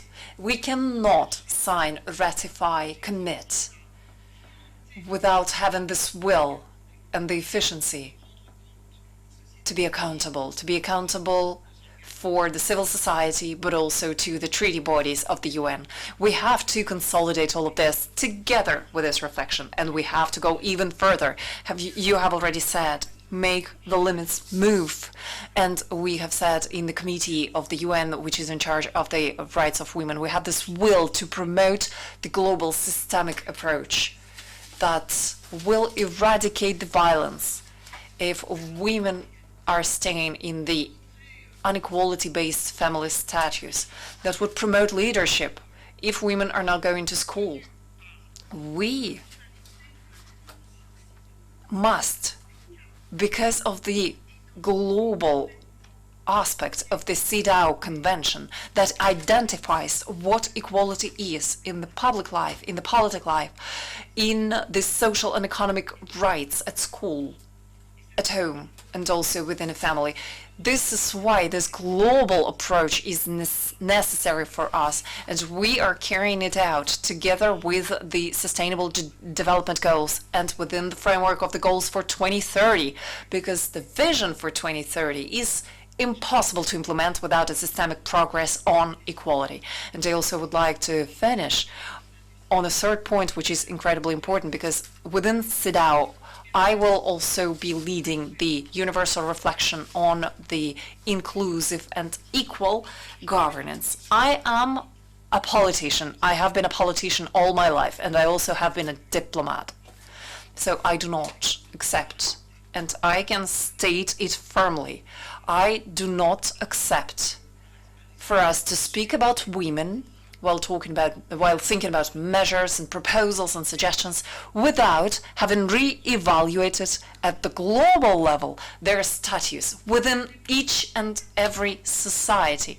It's not imaginable, thank you, madam, for your applause, and I really share this idea that the feminism should evolve to a worldwide vision and not just a vision of a status of women in the world, because we are responsible of the status of women in the future, and we must make it recognizable and not just ask for it, because today the world needs women as it has never needed them before. So what will be the sense that we will attribute to the evolution of the world without women? And you have talked about this topic that is very dear to me, that is artificial intelligence. Recently, I have supported the first inclusive charter, international inclusive charter on the international intelligence with the group Orange, because today, including in Europe, only 27% of women are in the governance of the startups, meaning that the conceptualization of the new world is basically escaping women and is creating new inequalities that are terrible, probably even historical. So I would like to ask you not to focus only on what exists, but also on the future, because probably we are creating the world that will have even more inequalities. So this mission on the governance will be based on the figures that are saying a lot. 23% of parliamentary workers in the world are women, 23%. Whenever we are talking of the legislations, we could have thought that indeed it would have been quite good that women and men will be creating laws, and not only women will be beneficiaries in the best of the cases and victims in the worst of the cases, but there would be also decision makers. So I would like to suggest that we pass from the status of victims to the status of leaders, and I believe that the moment has come come for women to impose, because we have Vision 2030, and the Vision 2030, that's tomorrow, so that we would be inversing this situation and having this systemic approach, making that we will be the decision makers of our life. We will decide of our life, of the future of our lives and of our planet. And so that women won't be told that they can participate and they are welcome, but so that women would be in their rightful place. And we will all be in our rightful place because we have this ability to decide altogether. At a certain time, I was working in the National Assembly here, and it was somewhere in the 90s, and we were some 20 deputies, and for some people we were the queens because we were just so few. But I was defending parity in France, and while I was doing that, I was considering, and I remember my expression back then, I was saying that we were in the democracy that was unfinished, incomplete, because as long as women were not represented in the power, in the government, for them and for the rest of the world, equality was not there. And this is the mission that I will share with all of you and with your leaders, because I believe that this is a historical opportunity for us to make sure that the sharing of this decision making and the responsibility to decide changes, not really changes the side, but is shared. And I believe that's where we should go, and we have to do it now without any further ado, because we have already waited for too long. And the politicians, women who were pioneers back then, I believe that it wouldn't have been satisfactory if today we didn't have this opening. And the civil society has an exceptional richness. Sometimes I'm being said, and that's what we see when we receive the representatives of different countries, and I'm talking to them about these special temporary measures like the political quotas and so on that will allow us to accelerate things. And they would be like, that's difficult because we don't find a lot of women and so on. So to conclude, I would like to give you this advice. I would wish, probably this is just a wish, but why not? For us, well, we have been talking about this culture of equality, and this is also the culture of governance. And next time when I will come, we will be talking about the nuclear aspects, peace-related aspects. We will be talking about the international law and also about client, because I would like for women to be more and more responsible, in charge of this world, and not only, even though that's already exceptional, in charge of their own vision of the world. But once again, it comes through the political opening, and today this is something that lacks incredibly, even in the formulations and the wording, because we have been talking a lot about the participation of women in the politics. And I also would like for you to review all the vocabulary that we are using and talk about the co-governance or the parity governance. Thank you.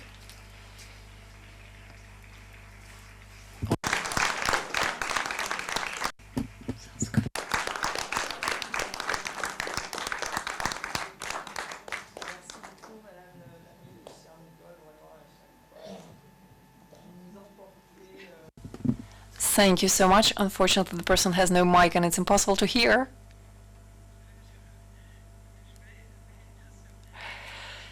So I just wanted to thank Madam the Minister, because I was saying that every time when she takes the floor, she is such an inspiration for all of us.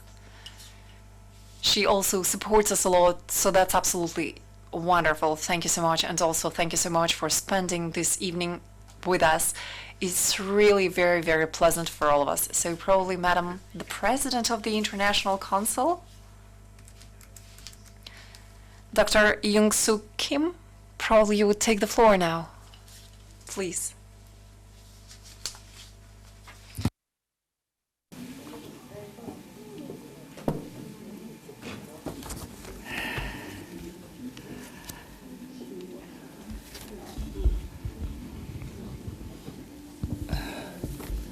Thank you very much to all the speakers, distinguished speakers, such as Nicole, Ameline, Irene, Tolerate, and Magda, and many other distinguished speakers today. And also, I really appreciate for your active participation, our ICW delegates. This is an excellent conference today, isn't it? Yeah. This symposium this afternoon has touched on key issues facing women, which are indeed critical to achieving women's empowerment, gender equality, and sustainable development. Women's leadership in peace processes, you mentioned, and the elimination of all forms of violence against women, women's rights, gender equality, equal access to education, women's health, occupational segregation, and discrimination against women. From the discussions, we also have a better understanding of the situation in France and Europe area, and also how our European sisters are overcoming their various challenges. In the discussions on solutions and the actions, we see the growing roles of government, private sectors, and civil society in their actions to eliminate vulnerability, to educate and to help women and girls recover from risks and shocks due to violence, conflicts, and unemployment, and to build women capacities so that they can achieve their potentials. I hope that this conference will encourage further sharing of best practices and the development of good ideas for the achievement of women's empowerment and gender equality. I'd like to thank again all the distinguished speakers for their great contribution to the grand success of this conference. Thank you. And also, I'd like to particularly thank ICW France, President Marie-Claude and her colleagues to make this event so successful. And also thank all of you delegates, our ICW delegate, for your active participation in this event to the end. Thank you.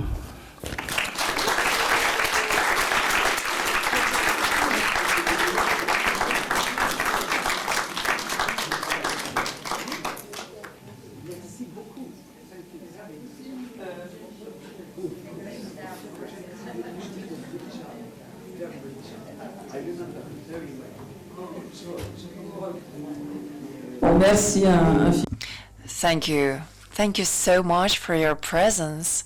Thank you also for your patience. I hope that you have spent a very rich afternoon.